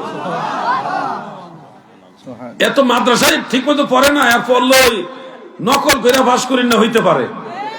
এরা কি বুঝবে কোরআন হাদিস রে ভাই? কয়দিন আগে কইছিল নামাজ বেহেশতের চাবি, এটা বলে হাদিসে নাই। কত বড় মূর্খ চিন্তা করছেন, এটা মেশকাত শরীফের মধ্যে আছে। কি হুজুর, নামাজ বেহেশতের চাবি মেশকাত শরীফের মধ্যে আছে, তিরমিজি শরীফের আছে। মিফতাহুল জান্নাতিস সালাহ, মুসনাদ আহমদের হাদিস, মিশকাতের হাদিস। আর কখনো হাদিসে নাই। মেশকাতের জ্ঞান যার নাই, আসলেই ভার্সিটির মাল হই, মাদ্রাসার মাল হইলে এত ভুল করতো না। না না, আপনার ভিতরে তো আলেমদের প্রতি একটা জিনিস না জানলো জানার একটা আগ্রহ থাকে, ভুলভাল বলেন না। আপনারা যে স্কুল কলেজে পড়ছেন তাও তো এটা পাইছেন না? স্কুল কলেজে পড়া তাও উনি বলতেছে আমরা যে স্কুল কলেজে পড়ছে হুজুর, তাও তো আমরা এটা পাইছি। উনি পাইলো না কেন? এটা সমস্যা আছে না, এটা মাথায়ও সমস্যা আছে, নিজেই স্বীকার করছে। আল্লাহ এদের থেকে মানুষকে হেফাজত করে, বলে না আমি কারো নাম টাম বইলে প্রশ্ন করেন না। শুনেন, আমরা কারো সমালোচনা করতে এখানে বসি নাই। আর এই ধরনের ব্যক্তিদের নাম উচ্চারণ করলে এটা বেমানান। এই পবিত্র মজলিসে এই ধরনের ব্যক্তির নাম মানায় না। আল্লাহর হস্তে কারো নাম নিয়ে প্রশ্ন করবেন না। আপনারা জানার জন্য প্রশ্ন করবেন যদি মনে করেন, প্রয়োজন মনে করেন, কিন্তু কারো নাম নিয়েন না। আমরা কারো ব্যক্তি সমালোচনা করার জন্য এখানে বসি নাই। আমি এই পর্যন্ত, শুরু থেকে এই পর্যন্ত যত কথা বলছি সব ইমান এবং আমল লইয়া, কোন মানুষের সমালোচনা করি নাই, করছি? কাউকে গালিও দেয় নাই। বরং নবীজির সম্পর্কে দু একটা কথা বলতে গিয়ে জোরে কথা বলছি, কারণ এটা ইমানের ব্যাপার। আল্লাহ রসুলকে আবু জাহেলের সাথে তুলনা দিব, এই কথা শুনলে মেজাজ ঠিক থাকে? ওই জায়গাটা গিয়ে রাগ হয়েছি, কিন্তু তারপরও কাউকে গালি দেই নাই, কারণ নাম মেনশন করি নাই। আমরা একটা আদর্শ নিয়ে চলি, প্রয়োজনে যখন হবে তখন একটা বিষয়। কিন্তু আপনাদের অনুরোধ, ওয়াজ মাহফিলে, বিশেষ করে আমাদের মজলিসে এমন ব্যক্তির নাম নিয়েন না যারা আল্লাহর হাবিবের সাথে বেয়াদবি করে। সাফ কেবলার মতো আল্লাহর ওলিদের নাম নিবেন, তখন অন্তরে মহব্বত পয়দা হবে। আল্লাহর ওলিদের স্মরণ করা ভালো। যে একটা ছেলে মানকাবাত গাইছে, আমি বয়ান করা শুরুর আগে আমার কলিজাটা ঠান্ডা হয়ে গেছে। এটা যদি সাত বাড়িতে একটু গাওয়ানো যায়, মানুষের মধ্যে কান্নার রুল পড়ে যাবে। ফুলতলি সাত বাড়িতে যদি এই গজলটা, মানকাবাতটা গাইতে পারে, তাহলে মানুষের মধ্যে কান্নার রুল পড়ে যাবে। এত মায়াবী একটা আমি মানকাবাত শুনলাম, মুর্শিদি শুনলাম। আল্লাহ তার হায়াত দারাজ করুক, বলে না আমিন। আমার দাদু ভাইয়েরা গো, আসলে ওয়াজ করতে মন চায়, গরি দুশ্মনী করতেছে, বন্ধ করলে হইতো না। আপনার এলাকাতে হাইতে যাইতে অনেক সময় লাগে, বুঝছেন নি? তো এরপরে তো আপনার মহব্বতে আমি কিন্তু আপনার এলাকায় আসরের নামাজ পড়ছি আজকে আপনার এলাকাতে এসে, চিন্তা করা যায়।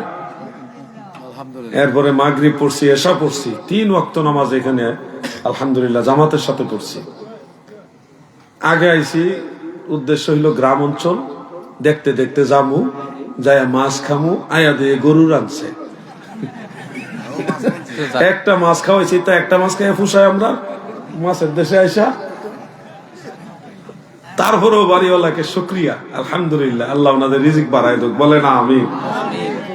ভাই আমার, আমি আলোচনার সামনে নিতে পারছি না, দুই একটা প্রশ্ন আছে আমি শুনছি স্টেজের আসার আগেই। আমি এই সমাজের চাহিদা অনুযায়ী দুই একটা প্রশ্ন নিব আপনাদের মধ্য থেকেই, যারা মান্যবর গণ্যমান্য ব্যক্তি, তাদের মাধ্যমে যেন প্রশ্নগুলি আসে।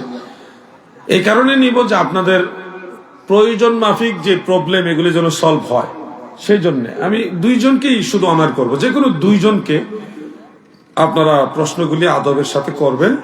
এই প্রশ্নের উত্তর পর্বে যাওয়ার আগে সবাই মিলে একটু জিকির করে ইসমে জাত আল্লাহ আল্লাহ আল্লাহ আল্লাহ আল্লাহ আল্লাহ আল্লাহ আল্লাহ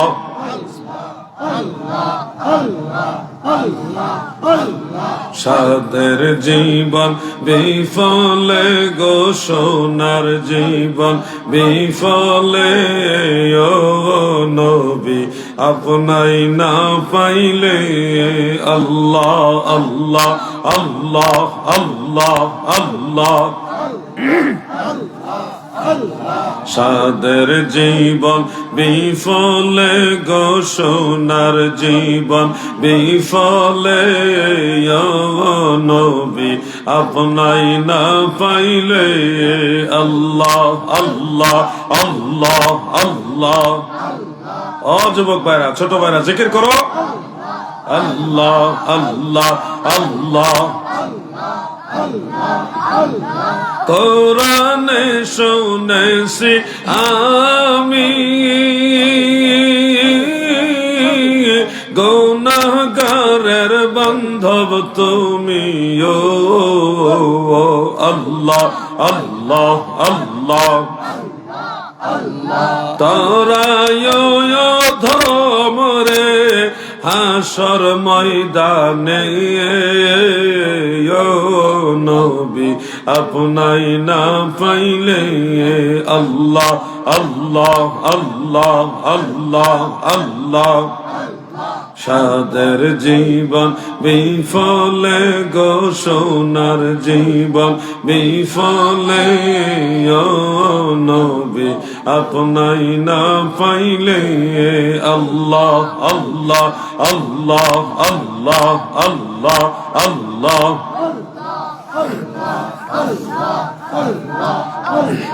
লা ইলাহা ইল্লাল্লাহু মুহাম্মাদুর রাসূলুল্লাহ সাল্লাল্লাহু আলাইহি ওয়া আলিহি ওয়াসাল্লাম। মাদ্রাসার জন্য কিছু বলতে বলা হয়েছে, যাই দুইবার কালেকশন হয়েছে আমাদের দাখিল মাদ্রাসা ভর্তির খাস এবং দাখিল মাদ্রাসা সুন্নি মাদ্রাসা সুপার সাহেব আমার সিদ্দিকী সাহেব পাশে বসা। আলহামদুলিল্লাহ আপনাদের সন্তানদেরকে ধর্মীয় লাইনে নিয়ে যাচ্ছেন। ধর্ম দরকার আছে, সার্টিফিকেটও দরকার আছে। এখন তো আলিয়া মাদ্রাসায় দুইটাই একসাথে হয়, ধর্ম শিক্ষা হইল এবং সার্টিফিকেটও অর্জন হইল। সে চাইলে ভবিষ্যতে কলেজ ইউনিভার্সিটিতেও যাইতে পারবে, পিএইচডি করতে পারবে, বিসিএস ক্যাডারও হইতে পারবে। সব দিকেই সুযোগ সুবিধা আছে। সেজন্য আপনাদের সন্তানদেরকে মাদ্রাসায় ভর্তি করাবেন, এই আহ্বান আমি রাখলাম ইনশাআল্লাহ। আল্লাহ আপনাদের তৌফিক দেন, বলেন আমিন। সবাই বলেন আমিন। প্রথম প্রশ্নটা নিয়ে নেই শর্টকাটে। ভিতরের নামাজে শেষ রাকাতে হাত তুলে দোয়া করা হয়, সঠিক মাসালা জানতে চাই। ভিতর নামাজে দ্বিতীয় রাকাতে সালাম ফিরিয়ে আবার তৃতীয় রাকাতে দাঁড়িয়ে দোয়ায় কুনুতের সময় হাত তুলে দোয়া করাটা, এটা যদিও মওকুফ হাদিস দ্বারা প্রমাণিত, কিন্তু মারফু হাদিস দ্বারা আল্লাহ রসুল সাল্লাল্লাহু আলাইহি ওয়াসাল্লাম থেকে এটা কোনোভাবে প্রমাণিত নাই। বরং মনে রাখবেন, হযরত আব্দুল্লাহ ইবনে ওমর রাদিয়াল্লাহু আনহু তিনি ভিতরের নামাজে দোয়ায় কুনুতের সময় হাত তুলতেন, এই মর্মে একটা রিওয়ায়াত আছে। আর তাবারানীর মুজামুল কবীরের মধ্যে উল্লেখ আছে, হযরত আব্দুল্লাহ ইবনে জুবায়ের রাদিয়াল্লাহু আনহু তিনি বলেন, একজন ব্যক্তি নামাজের ভিতরে হাত তুলে দোয়া করছেন, রাফিআন ইয়াদাইহি ফিস সালাহ, নামাজের ভিতরে তিনি হাত তুলে দোয়া করতেছে, ওই যে দোয়া কুনুতের। এই দৃশ্য যখন নবী সাহাবী হযরতে ইবনে জুবায়ের দেখলেন, ফালাম্মা ফারাগা মিনহা, যখন তিনি নামাজ থেকে ফারেগ হলেন ওই ব্যক্তি, তখন তাকে লক্ষ্য করে বললেন, ইন্না রাসূলুল্লাহি সাল্লাল্লাহু আলাইহি ওয়াসাল্লাম লাম ইয়াকুন ইয়ারফা ইয়াদাইহি হাত্তা ইয়াফরুগা মিন সালাতিহি, রাসূল আকরাম সাল্লাল্লাহু আলাইহি ওয়াসাল্লাম কখনোই নামাজের ভিতরে হাত তুলে দোয়া করতেন না যতক্ষণ না নামাজ থেকে বের না হতেন। এই হাদিস শরীফ থেকে হানাফি মাযহাবের মুজতাহিদরা দলিল নিয়েছে, নামাজের ভিতরে কোনো হাত তুলে দোয়া চলবে না। নামাজের ভিতরে দোয়া আছে কিন্তু হাত তোলা নাই। ইমাম বুখারীর জুজের মধ্যে জুজে রফউল ইয়াদাইন নামক একটা ছোট্ট রিসালা আছে, এবং বাইহাকির সুনানুল কুবরার মধ্যে উল্লেখ আছে, ওয়াইজা কানাতা রাফা ইয়াদাইহি, নবীজি যখন দোয়া কুনুত পড়তেন তখন দুই হাত উঁচা করতেন, এই কথাটা আছে। আবু হুরায়রা রাদিয়াল্লাহু আনহু থেকে বর্ণিত আছে, হযরত আবু কিলাবা রাদিয়াল্লাহু আনহু থেকে বর্ণিত আছে, আব্দুল্লাহ ইবনে মাসউদ থেকে বর্ণিত, ওয়াইজা কানাতা রাফা ইয়াদাইহি, নবীজি যখন কুনুত পাঠ করতেন তখন দুই হাত উঁচা করতেন। এই কথাটার ব্যাখ্যা হানাফি মাযহাবে দিয়েছে এইভাবে যে ইজা ইফতিতাহাস সালাহ রাফা ইয়াদাইহি, নামাজ যখন নবীজি শুরু করতেন তখনও দুই হাত উঁচা করতেন। এখন নামাজ শুরু করার সময় নবীজি দুই হাত উঁচা করতেন, এটার অর্থ কি মুনাজাত ধরতেন? কথাটা বুঝতেছেন না আপনারা?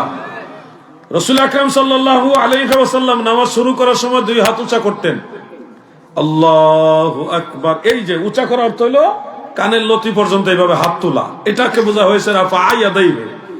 ঠিক তেমনি ভাবে দুআয়ে কুনুতের সময় ওয়াইজা কানাতা রাফা ইয়াদাইহি, নবীজি যখন কুনুত পাঠ করতেন তখনও দুই হাত আল্লাহু আকবার বলে এইভাবে উঁচা করতেন।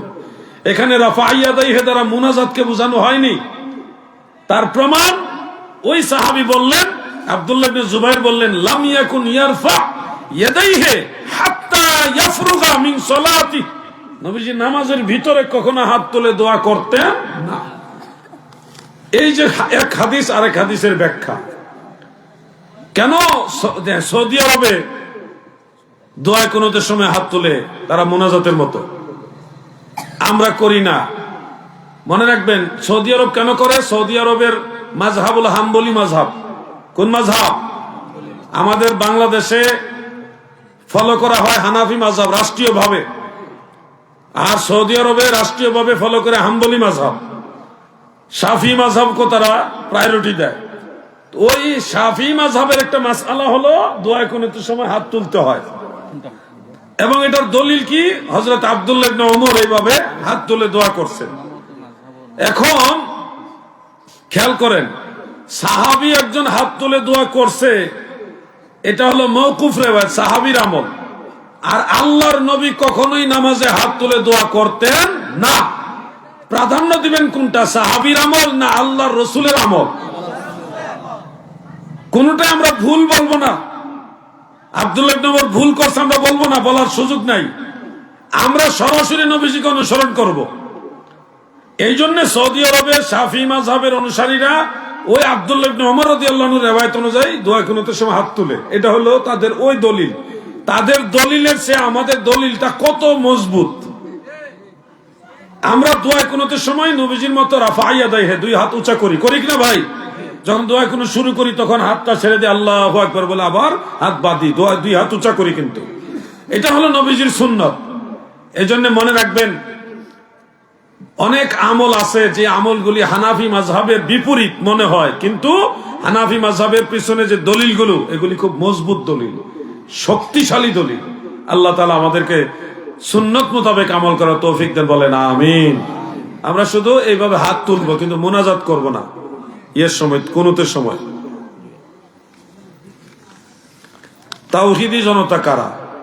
কাদেরকে তাওহীদি জনতা বলা হয়?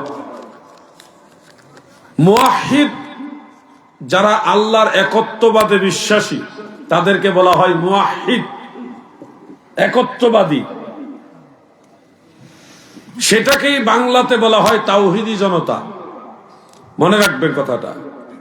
যারা আল্লাহর একত্ববাদে বিশ্বাসী তাদেরকে কি বলা হয়? তাওহীদি জনতা। আমরা তাওহীদি জনতা বলি না কেন? সুন্নিরা তাওহীদি জনতা বলে না কেন? উত্তর হলো, আমরা তাওহীদের সাথে রিসালাতকেও বিশ্বাস করি। শুধু তাওহীদ দিয়ে আমরা ঈমান আনছি না, আমরা লা ইলাহা ইল্লাল্লাহ, এটা হলো তাওহীদ। লা ইলাহা ইল্লাল্লাহ কি? তাওহীদ, আল্লাহর একত্ববাদের কথা। আমরা তাওহীদও মানছি, আবার মুহাম্মাদুর রাসূলুল্লাহ সাল্লাল্লাহু আলাইহি ওয়াসাল্লাম নবীজির রিসালাতের দাওয়াতও মানছি। তাহলে তাওহীদও মানছি, রিসালাতও মানছি। যারা তাওহীদ এবং রিসালাত দুইটা একসাথে মানে তাদেরকে তাওহীদি জনতা বলে না, তাদেরকে মুমিন মুসলমান বা মুসলিম জনতা বলে। কথাটা বুঝতেছেন?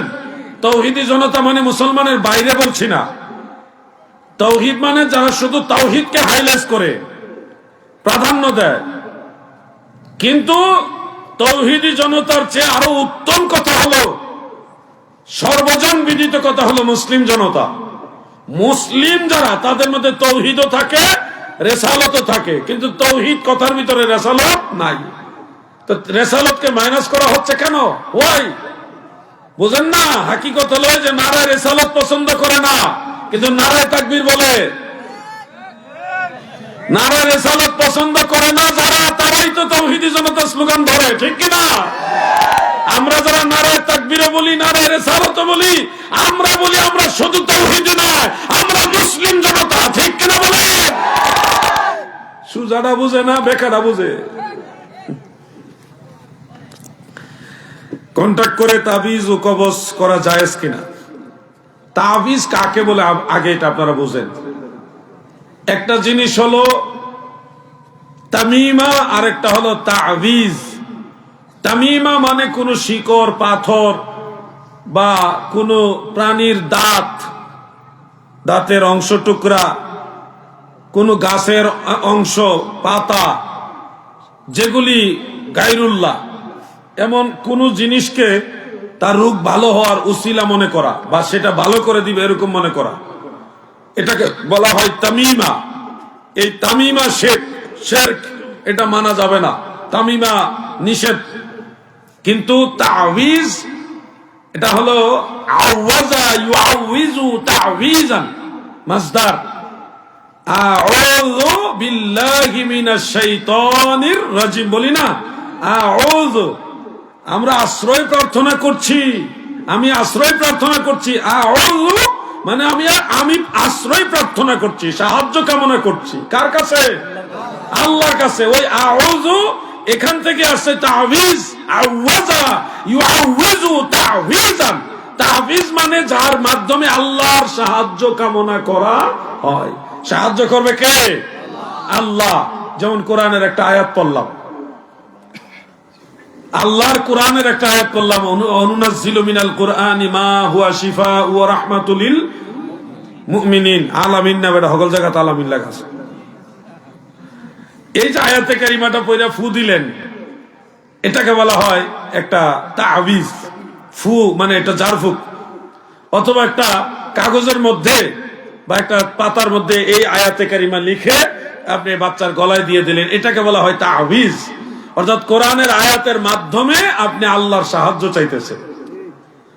এটা কোত্থেকে আসলে? এটা ইসলামে জায়েজ আছে কিনা? হ্যাঁ, তিরমিজি শরীফের মধ্যে উল্লেখ, আল্লাহ রসুলের বিখ্যাত সাহাবী হযরত আব্দুল্লাহ ইবনে আমর রাদিয়াল্লাহু আনহু, তিনি তার মেয়ে অসুস্থ হওয়ার পরে একটা পাতার মধ্যে কোরআনের আয়াত লিখে তার গলার মধ্যে এটা তাবিজ হিসেবে ঝুলিয়ে দিয়েছেন, যার ফলে পরবর্তীতে সলফে সালিহিন বহু বড় বড় ইমামরা এই তাবিজ ব্যবহার করেছে। এমনকি যারা তাবিজের বিরোধিতা করে তাদের সবচেয়ে বড় ইমাম ইবনে তাইমিয়া পর্যন্ত তাবিজ ব্যবহার করছে।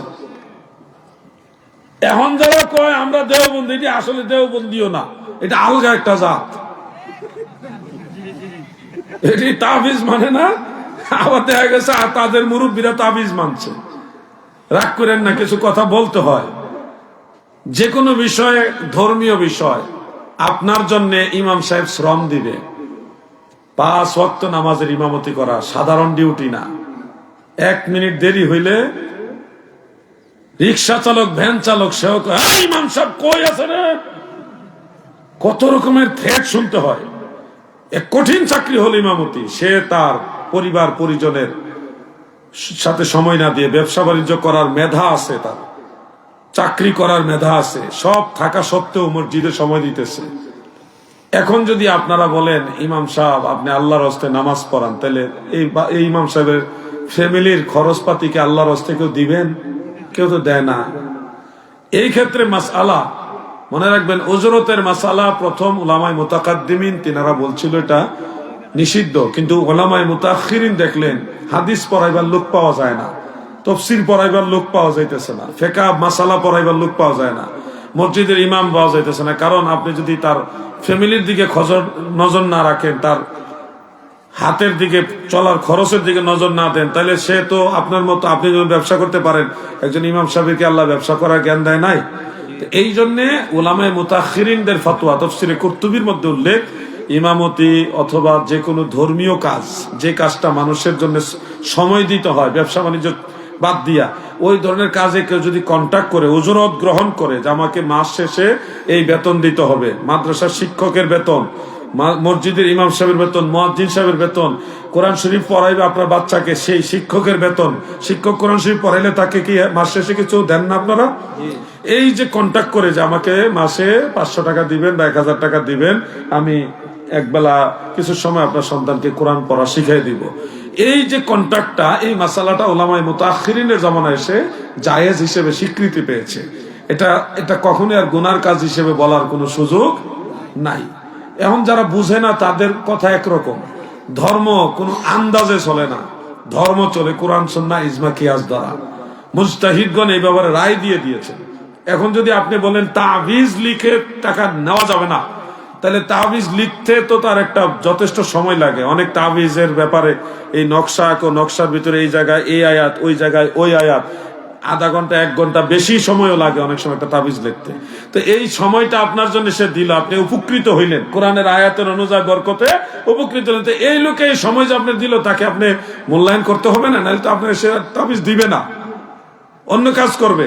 আপনার চেয়ে কোনো অংশে মেধা তো তার কম নাই, ধর্মীয় মাসালা বুঝতে হবে। তাকে যদি আপনি মূল্যায়ন না করেন তাহলে সে এই কাজ করবে না। আর যদি এই কাজটা না করে তাহলে ক্ষতি তো আপনাদের, ওনার তো ক্ষতি না, উনি তো অন্য কাজ করে চলতে পারবে। আপনার এটা দরকার।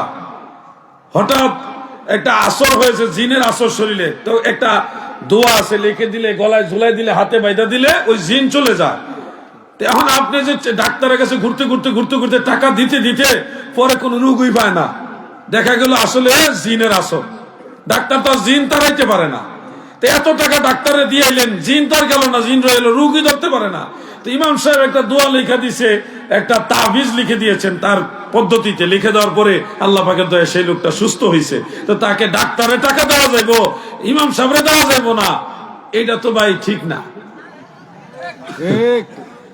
আল্লাহ আমাদের বোঝার তৌফিক দেন, বলে না আমিন। সীমা লঙ্ঘন করা যাবে না, উভয় পক্ষের মধ্যে মহব্বত বিরাজ থাকতে হবে, সীমা লঙ্ঘন যেন না হয়। আচ্ছা, জিয়ারত করিয়া সামনে যে খবর রাখিয়া পাশা দিয়ে দেয়, খবর দিয়া দোয়া করে খাবার দিকে মুখ করিয়া। কবর জিয়ারতের ক্ষেত্রে সুন্নত তরিকা হলো কবরস্থানকে সামনে রেখে জিয়ারত করা, এটাই হলো সুন্নত। আমি সুন্নত বলিনি, আল্লাহর নবীর সাহাবী হযরতে ইবনে ওমর রাদিয়াল্লাহু আনহু বলছে সুন্নত। দলিল কি? দলিল 3টা কিতাবের নাম বলবো, মনে রাখবেন। এটা আমরাও দিতে চাইছিল, আমরা এবার গেছিলাম যে আমার সাথে যারা ছিল, আমরা রজা মোবারক সালাম দিয়া, ওইখানে তো দাঁড়ানো যায় না, মানুষ একের পর আসতে থাকে, মানুষের পথ রুদ্ধ করা ঠিক না, যার কারণে সালাম দিয়া আমরা বের হয়ে সামনে রজা মোবারক দিয়ে ফিরে মোনাজাত ধরছি। ঠিক এমন সময় ঘুমটা হুজুর আয় পড়ছে, আয়েশা বলতেছে, ফাওয়াল্লি ওয়াজহাকা শাতরাল মসজিদিল হারাম ইয়া শাইখ, হাযা শিরক, হাযা শিরক, হারাম হারাম। قال الله تعالى فولي وجهك شطر المسجد الحرام। মুনাজাতের ভিতরে আমি তো মনে করেন একটু রাগী মানুষ, মুনাজাতটা ধরছি আর হাতটা একটু সরাইয়া ধরছি আর কি। ব্যবসায় বুঝাইলাম গায়ে হাত দিলে তোরও কিন্তু খবর আছে। মুনাজাত সুস্থ মতো শেষ করছি, কইলাম যে ইয়া শাইখ আল মুকাররম হাযিহিল আয়াতু নাযালাত আও উনজিলাত খাসসাতান লিস-সালাহ فولي وجهك شطر المسجد الحرام هذه الآيات خاصة للصلاة أنت خائن وقال أئمة أهل السنة إن لزيارة القبور مستقبل القبور مستحب قاله ملا علي قاري في المرقات انظر هذا الكتاب। বেড়া ব্যাকরণ মতো খারাপ হয়েছে, আর কিছু কয় না। আমার লোকের সোনাকান্দা দরবারে একজন আলেম আসছিল, আরো আশেপাশে যারা দেখতেছে, আমি যখন জোরে জোরে রাগের চুলে কথা কইতেছি, রাগ উঠতে গেছে, তো আমি তো মনে করেন মারামারি লাগিয়ে গেলে আল্লাহ দিলে ঠকি না। তো যাক, যেখানে ঠকে যাবো এখানে লাগি না, এইভাবে তো আলহামদুলিল্লাহ ওখান থেকে আমরা চলে আসছি। উনি আর বাড়াবাড়ি করে নাই, ওই মদিনা শরীফের শাইখ, উনি আর বাড়াবাড়ি করে না। আমার কথা শোনার পরে উনি চুপ হয়ে গেছে, আমরা আবার ওখান থেকে চলে আসছি। বার্গেনিং এর দরকারটা কি? আমার তো মনে করেন নিজের গায়ের জোরে কিছু হয় না, আল্লাহর সাহায্য মদিনাওয়ালার মহব্বতের জোরে হয়। ওই জায়গাটায় সবাই দুর্বল। শোনেন, কবরস্থানে হযরত আব্দুল্লাহ ইবনে ওমরের রিওয়ায়াতের মধ্যে উল্লেখ, ফাতহুল কাদির, হেদায়া এর সরা ফাতহুল কাদির ইমাম কামালউদ্দিন ইবনুল হুমাম রহমাতুল্লাহ আলাইহির সেই কিতাবের মধ্যে মুসনাদে ইমামে আজম নামক একটা কিতাব থেকে বিশুদ্ধ সনদের একটা হাদিস উল্লেখ রয়েছে। যে হাদিস শরীফটা ওয়াফাউল ওয়াফা, সেই কিতাবে ইমাম সামহুদি রহমাতুল্লাহ আলাইহি, নূরউদ্দিন সামহুদি রহমাতুল্লাহ আলাইহি তিনি উল্লেখ করেছেন, এটা সনদ সহিহ। সেখানে হযরত ইবনে ওমর রাদিয়াল্লাহু আনহুমা তিনি বলেছেন মুস্তাকবিলাল কবর, যেটা কবরস্থানের দিকে ফিরে জিয়ারত করাটাই হলো সুন্নত, মিনাস সুন্নাহ বলছে উনি। এখন মৌলভী সাহেবের ফতোয়া মানবো না রসুলের সুন্নত মানবো? আল্লাহ রসুলের সুন্নত মানবো। কারণ তিরমিজি শরীফের মধ্যে আরেকটা রওয়ায়াত আছে, عن ابن عباس رضي الله تعالى عنهما قال مر النبي صلى الله عليه وسلم على المقابر بالمدينة فأقبل عليهم بوجهه فقال السلام عليكم يا أهل القبور يغفر الله لنا ولكم أنتم سلفنا ونحن بالأثر رواه الترمذي। হযরত ইবনে আব্বাস বলেন, মদিনার এক কবরস্থানের পাশ দিয়ে দয়াল নবী যাওয়ার সময় কবরস্থানের দিকে নবীজির চেহারা মুবারক ঘুরাইয়া সালামও দিছে, দোয়াও করছে। সুবহানাল্লাহ। সিহাসিত্তার কিতাবের হাদিস। মিশকাতের সরা মেরকাতের মধ্যে মোল্লা আলী কারি রহমাতুল্লাহ লিখছে ওয়ালাইহি আমালুল মুসলিমিন, এটার উপরে মুসলমানদের আমল। তার মানে এর বিপরীতে কথা বলার কোনো সুযোগ নাই। আল্লাহ তাআলা সবাইকে বোঝার তৌফিক দেন, আমিন। এটুকুই রইল। আর আল্লাহ যদি ভবিষ্যতে হায়াতে বাঁচায় আবার দেখা হবে ইনশাআল্লাহ। মারা গেলে হাসরের ময়দানে দয়াল নবীজির কদম মোবারকের কিনারে দেখা হবে ইনশাআল্লাহ।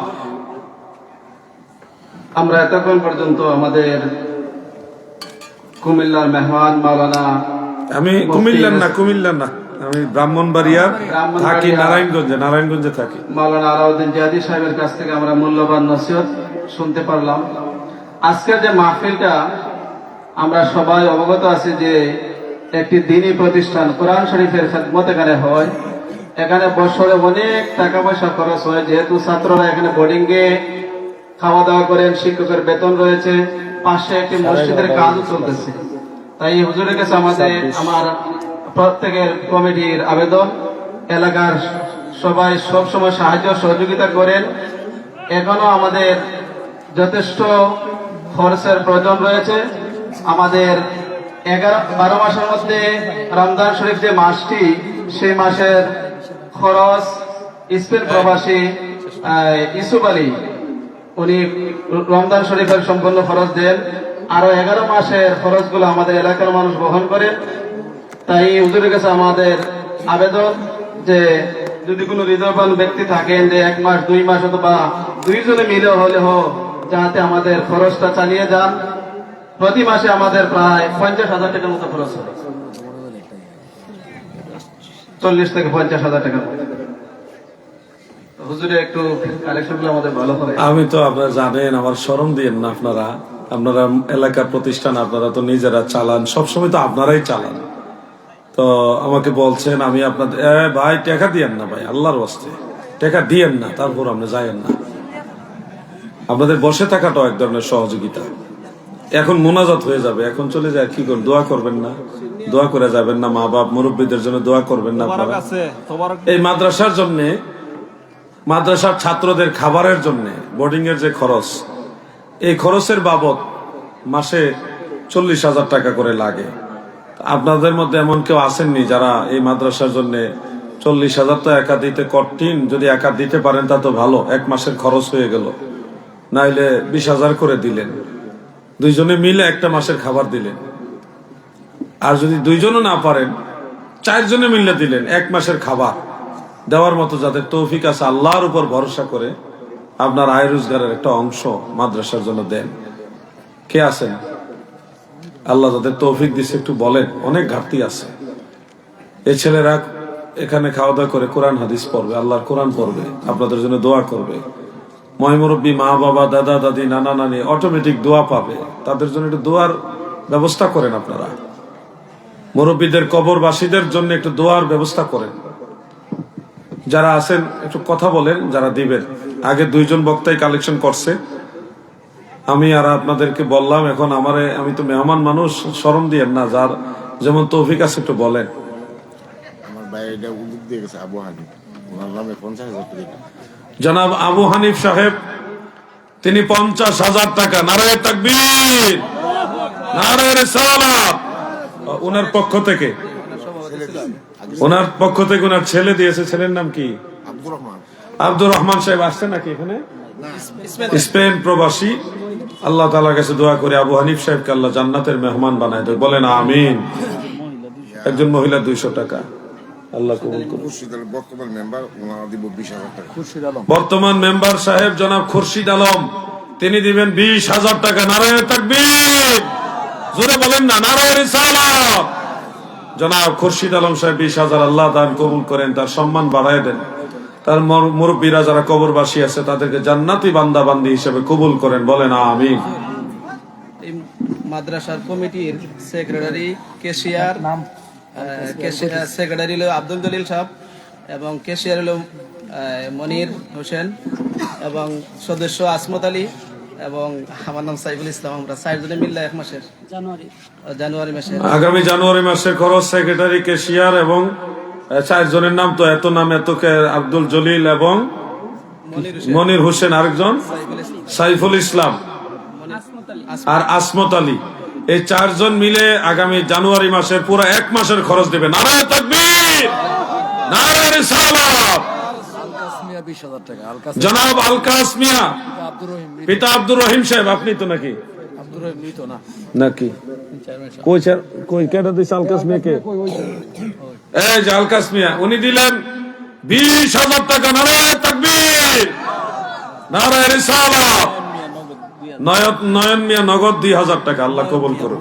হুমায়ুন মিয়া, একজন মহিলা 500 টাকা। আব্দুল হাসিম 3,000 টাকা, আল্লাহ দান কবুল করুক, আমিন। এটা একজন মহিলা আরো 200 টাকা দিয়েছে। নাম কি? জনাব এরশাদুল হক সাহেব কত? নগদ 5,000 টাকা। জোরে বলেন মারহাবা। একজন মহিলা 200 টাকা দিয়েছেন। 3 জন মহিলা 600 টাকা দিয়েছে। আরেকজন মহিলা 500 টাকা, আল্লাহ মা বোনদের দান কবুল করেন। জনাব জালাল মিয়া অসুস্থ, দোয়া চেয়েছে, 500 টাকা দিয়েছেন। আপনার নাম? এখান থেকে নাম বলেন নাই। জালাল মিয়া অসুস্থ, ওনার জন্য দোয়া করবেন। ইসাক মিয়ার মা 500 টাকা, আল্লাহ দান কবুল করেন, আমিন। আল্লাহ সকলে মনে আশা পূর্ণ করেন। যারা দিবেন এটা দ্রুত করেন, দ্রুত। আর কারা দিবেন?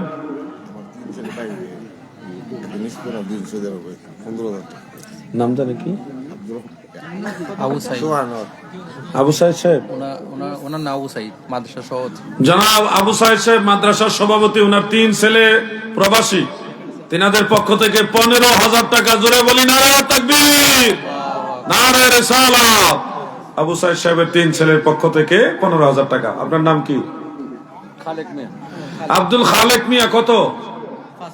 5,000 টাকা। জোরে বলেন মারহাবা। আল্লাহ তাআলা দান কবুল করুক, আমিন। আপনার নাম কি?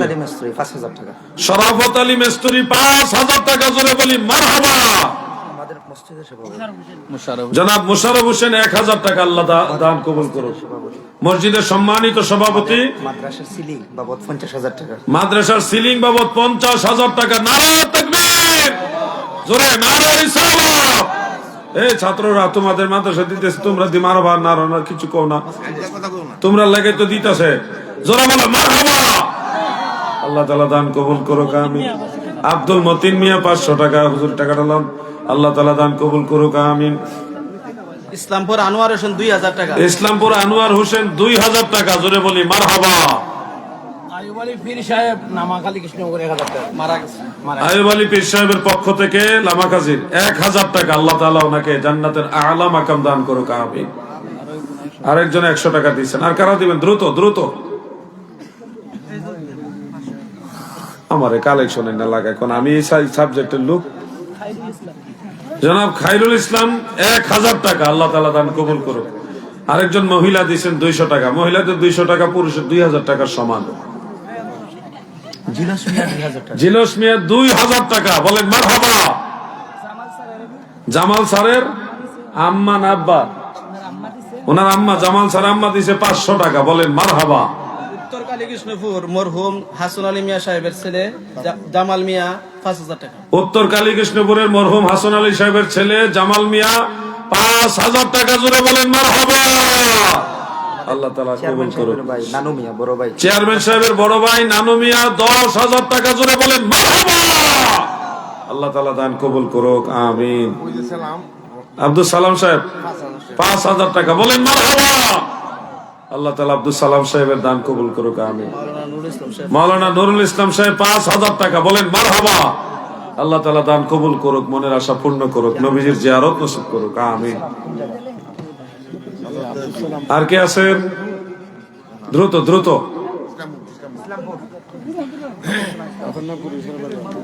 আর যারা দিবেন একটু তাড়াতাড়ি করেন, আমি দূরের মানুষ। জাহাঙ্গীর আলম আব্বার নামে 2,000 টাকা, মারুফ মিয়া 500 টাকা, দুইজনের জন্য বলি মারহাবা। আব্দুল কাইম সাহেব 500 টাকা, আল্লাহ তাআলা দান কবুল করুক, বলেন আমিন। আর আছেননি কেউ? যারা দিবেন একটু তাড়াতাড়ি বলেন না। 10,000 টাকা করে বলেন। বলতেছি তো, আমি বললেই তো আর ওনারা দিয়ে দিবে না 10,000, যার যেমন তৌফিক আছে দিতেছে। বকুল মিয়া কালীকৃষ্ণপুরের, মধ্য কালীকৃষ্ণপুরের বকুল মিয়া 5,000 টাকা জোরে বলেন মারহাবা। আল্লাহ তাআলা দান কবুল করুক, আমিন। আর কে? এই তুমি কত খারাইলে বিপদ আছে এখন। জনাব বাচ্চু মিয়া, আল্লাহ তাআলা বাচ্চু মিয়া দান কবুল করুক, আমিন। মাওলানা আব্দুল জলিল তিনি দিয়েছেন 1,000 টাকা, বলেন আমিন। সৌদি প্রবাসী শহীদ মিয়া তিনি দিলেন 10,000 টাকা, জোরে বলেন নারায়ে তাকবীর, নারায়ে রিসালাত। আল্লাহ তাআলা দান কবুল করুক, আমিন। জনাব দুদুমিয়া সাহেব 1,000 টাকা, বলেন মারহাবা। আল্লাহ তাআলা কবুল করুক, আমিন সুম্মা আমিন। কবির মিয়া, অবিদ মিয়া ইসলামপুরের 2,000 টাকা, বলেন মারহাবা। আল্লাহ তাআলা কবুল করুক, আমিন সুম্মা আমিন। যাই হোক, আর দিবেন দ্রুত। দেলোয়ার হোসেন মধ্য কালীকৃষ্ণপুর 2,000 টাকা, বলেন মারহাবা। আল্লাহ তাআলা সকলের দান কবুল করুক, আমিন। আমরা এখন মিলাদ শরীফ পড়ে নেব, দোয়া করে নেব। যারা দিবেন দ্রুত। এগুলি আমি করতে পারবো না, আমার এগুলি এইসব কাজ দিবেন না। সাদির মিয়া 2,000 টাকা, আল্লাহ তাআলা কবুল করুক, আমিন সুম্মা আমিন। বাজারের ব্যবসায়ী সালে আহমদ 10,000 টাকা, জোরে বলেন মারহাবা। জনাব নাজমুল মিয়া, সাদির মিয়া তিনি দিলেন 1,000 টাকা। ইসলামপুরের মুক্তাদির মা বাবার জন্য দোয়া চেয়ে 5,000 টাকা, জোরে বলেন মারহাবা। আর কে আছে? আরে কালেকশন লাগছে, আল্লাহ। একটা ওয়াজ যতটা গলার ক্ষতি হয়, আর বেশি ক্ষতি হয় কালেকশনের, সিলার লাগে বেশি। আপনারা এইগুলোর জন্য আলাদা বক্তা আছে, প্রয়োজন আমরা দাওয়াত দিয়েন না, ওই কালেকশনের বক্তায় দিয়েন। আমরা এটা পারি না, বুঝছেন? এটা আমরা দলিল দিবেন, কিতাবের ভর কিতাব, এটা কইতে থাকবো। মধ্য কালীকৃষ্ণপুরে খোরশেদ মিয়া 2,000 টাকা, আল্লাহ তাআলা দান কবুল করুক, বলেন আমিন সুম্মা আমিন। মাদ্রাসা সহসভাপতি হাজী মুসলিম মিয়া লামাকাজি তিনি কত? 5,000 টাকা, বলেন মারহাবা। আল্লাহ তাআলা দান কবুল করুক, আমিন সুম্মা আমিন। আর আছে কারা? রশিদ মিয়া 500 টাকা, আল্লাহ তাআলা কবুল করুক, আমিন। লামা কালীকৃষ্ণপুরের রশিদ মিয়া 500 টাকা। নানু মিয়া 1,000 টাকা। আপনার নাম কি? লামা কালীকৃষ্ণপুরের রাকিব তিনি নগদ 500 টাকা। আকল মিয়া 1,000 টাকা, 500 টাকা। আল্লাহ তাআলা কবুল করুক, আমিন। লামা কালীকৃষ্ণপুরের বিল্লাল মিয়া 2,000 টাকা, বলেন মারহাবা। একজন মহিলা তার স্বামীর জন্য দোয়া চেয়ে 100 টাকা দিলেন, আল্লাহ তাআলা তার দরখাস্ত কবুল করুন। একজন মহিলা মা বাবার জন্য দোয়া চেয়ে 2,000 টাকা, বলেন মারহাবা। ইসলামপুরের মাতবর আলী 5,000 টাকা, বলেন মারহাবা। আল্লাহ তাআলা কবুল করুক, আমিন সুম্মা আমিন। আমরা দোয়া করে এলাম, আপনারা চাইেন না, একবারে দোয়াটা করে যান। আমিও তাড়াহুড়া করতেছি, আবার তাবারুক আছে, আপনারা না খাইলে কি করবো? দিলে খাওন তো লাগবো, খাইয়া যায়। আর আসেনি? ইসলামপুরের জয়নাল আবদিন 1,000 টাকা, আল্লাহ তাআলা কবুল করুক, আমিন সুম্মা আমিন। আচ্ছা, তাহলে আসেন আমরা দাঁড়ায় নবীজিকে সালাম জানাই। ইয়া নবী সালাম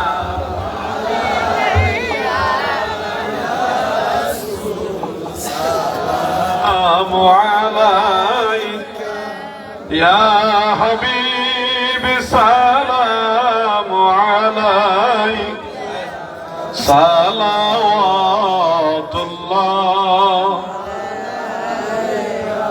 এলেম নাই ডাকি আপনাকে, অগয়ামল নাই বিপদ হাসরে, সুপারিশ কইরে নামরারে, মালিক ও মাওলার দরবারে। ইয়া নবী সালাম ইয়া রাসূল সালাম আলাইকা ইয়া হাবিব সালাম সালাওয়াতুল্লাহ।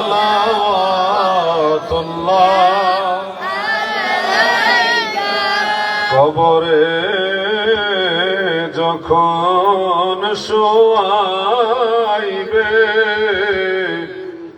অগবাসের কপাট লাগাইবে, সেই নাই নিদান কালে নবী লইয়া গো আপন কোলে। ইয়া নবী সালাম আলাইকা ইয়া রাসূল সালাম আলাইকা ইয়া হাবিব সালাম আলাইকা সালাওয়াতুল্লাহ। خلق العلا بكماله كشف الدجى بكماله حسنت جميع خصاله صلوا عليه وآله. أستغفر الله ربي من كل ذنب وأتوب إليه.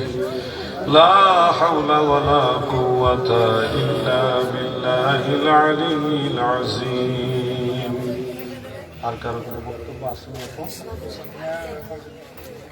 মুসাভিয়া তার আব্বার জন্য 500 টাকা দিয়েছেন, আল্লাহ কবুল করুক। আর তো কেউ নাই, দোয়া করে দেবো নাকি কমিটির সিদ্ধান্ত কি? মাইকে দেরি করে দেবো না।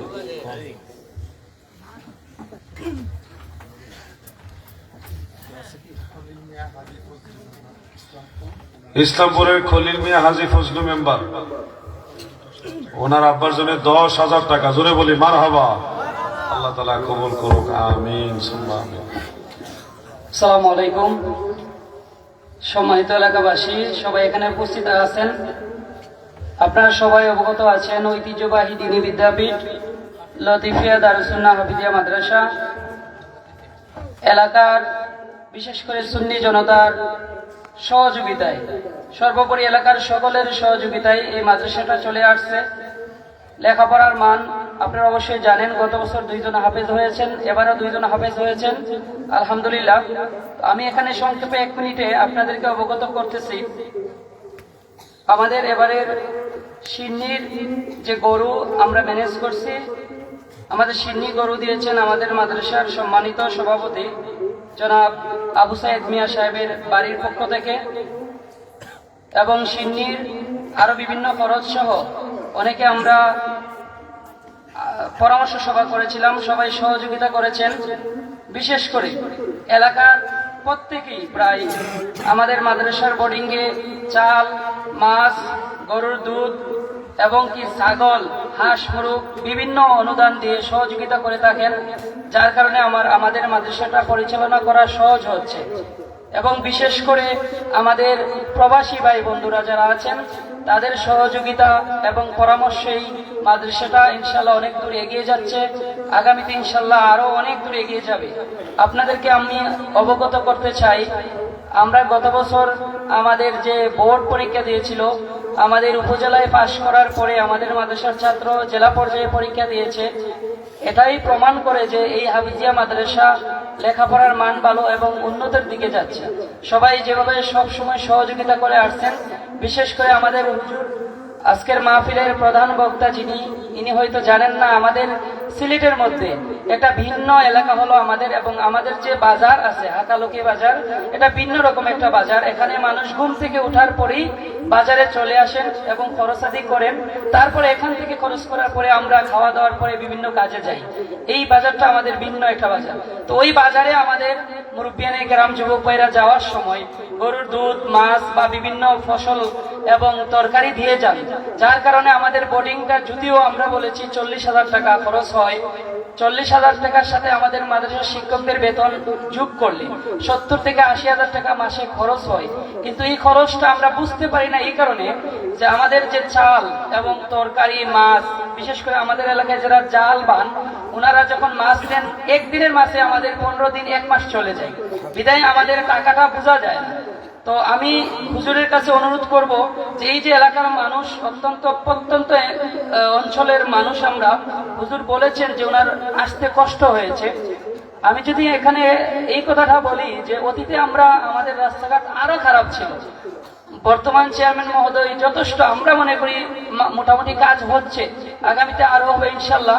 তো আমি পরিশেষে এই কথাটাই হুজুরের কাছে অনুরোধ করব, আমাদের মাহফিলের পাশেই আমাদের বৃহত্তর কালীকৃষ্ণপুর এবং ইসলামপুরের কবরস্থান, এখানে হাজার হাজার মানুষ ইন্তেকাল করেছেন, শায়িত আছেন। এই কালীকৃষ্ণপুর এলাকাটা অনেক বড় এবং ইসলামপুর, এই দুটো এলাকার মানুষ এখানে শায়িত আছেন। উনাদের জন্য মন থেকে দোয়া করে যাবেন, আমরা সবাই দোয়া করব।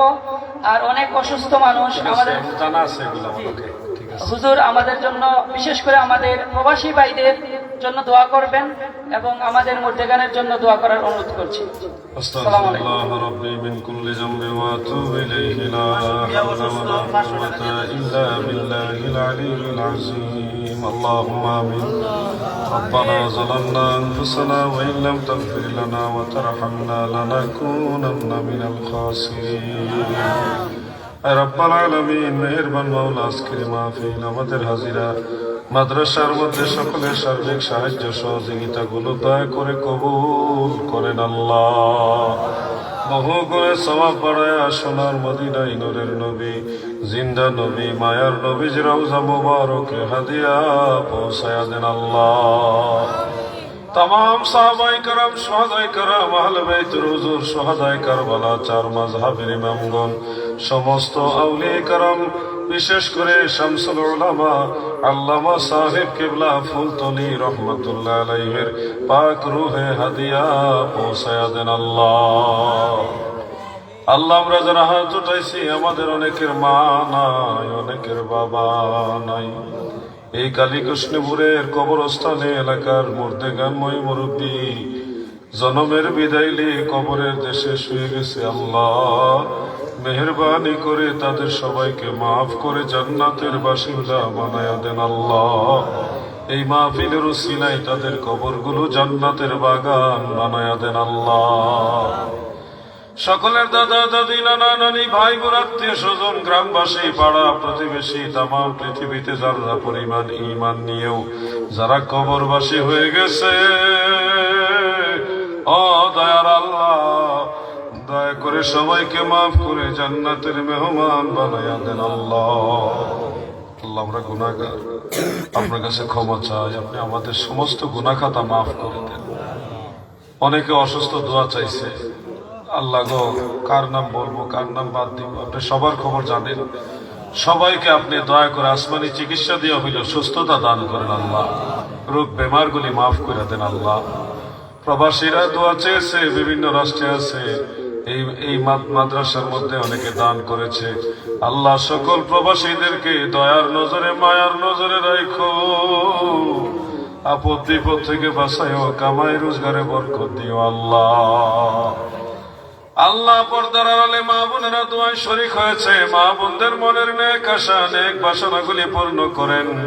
ছোট ছোট মাদ্রাসার ছাত্ররা, স্কুলের ছাত্ররা, ছোট ভাইয়েরা, যুবক ভাইয়েরা, মুরব্বীরা যারা এখানে হাত উঠাইছে, প্রত্যেকের দিলের নেক আশা নেক বাসনা পূর্ণ করে দেন আল্লাহ। এই মাহফিলের উসিলায় এলাকার উপরে আপনার খাস রহমত ও বরকত দান করেন আল্লাহ। যে যেভাবে মাদ্রাসায় সাহায্য করে এর কমপক্ষে 70 গুণ বাড়াইয়া তুমি আল্লাহ তাদেরকে সাহায্য করিও। সুবহান রাব্বিকা রাব্বিল ইজ্জাতি আম্মা ইয়াসিফুন ওয়া সালামুন আলাল মুরসালিন ওয়ালহামদুলিল্লাহি রাব্বিল আলামিন বিহাক্কি লা ইলাহা ইল্লাল্লাহু মুহাম্মাদুর রাসূলুল্লাহ।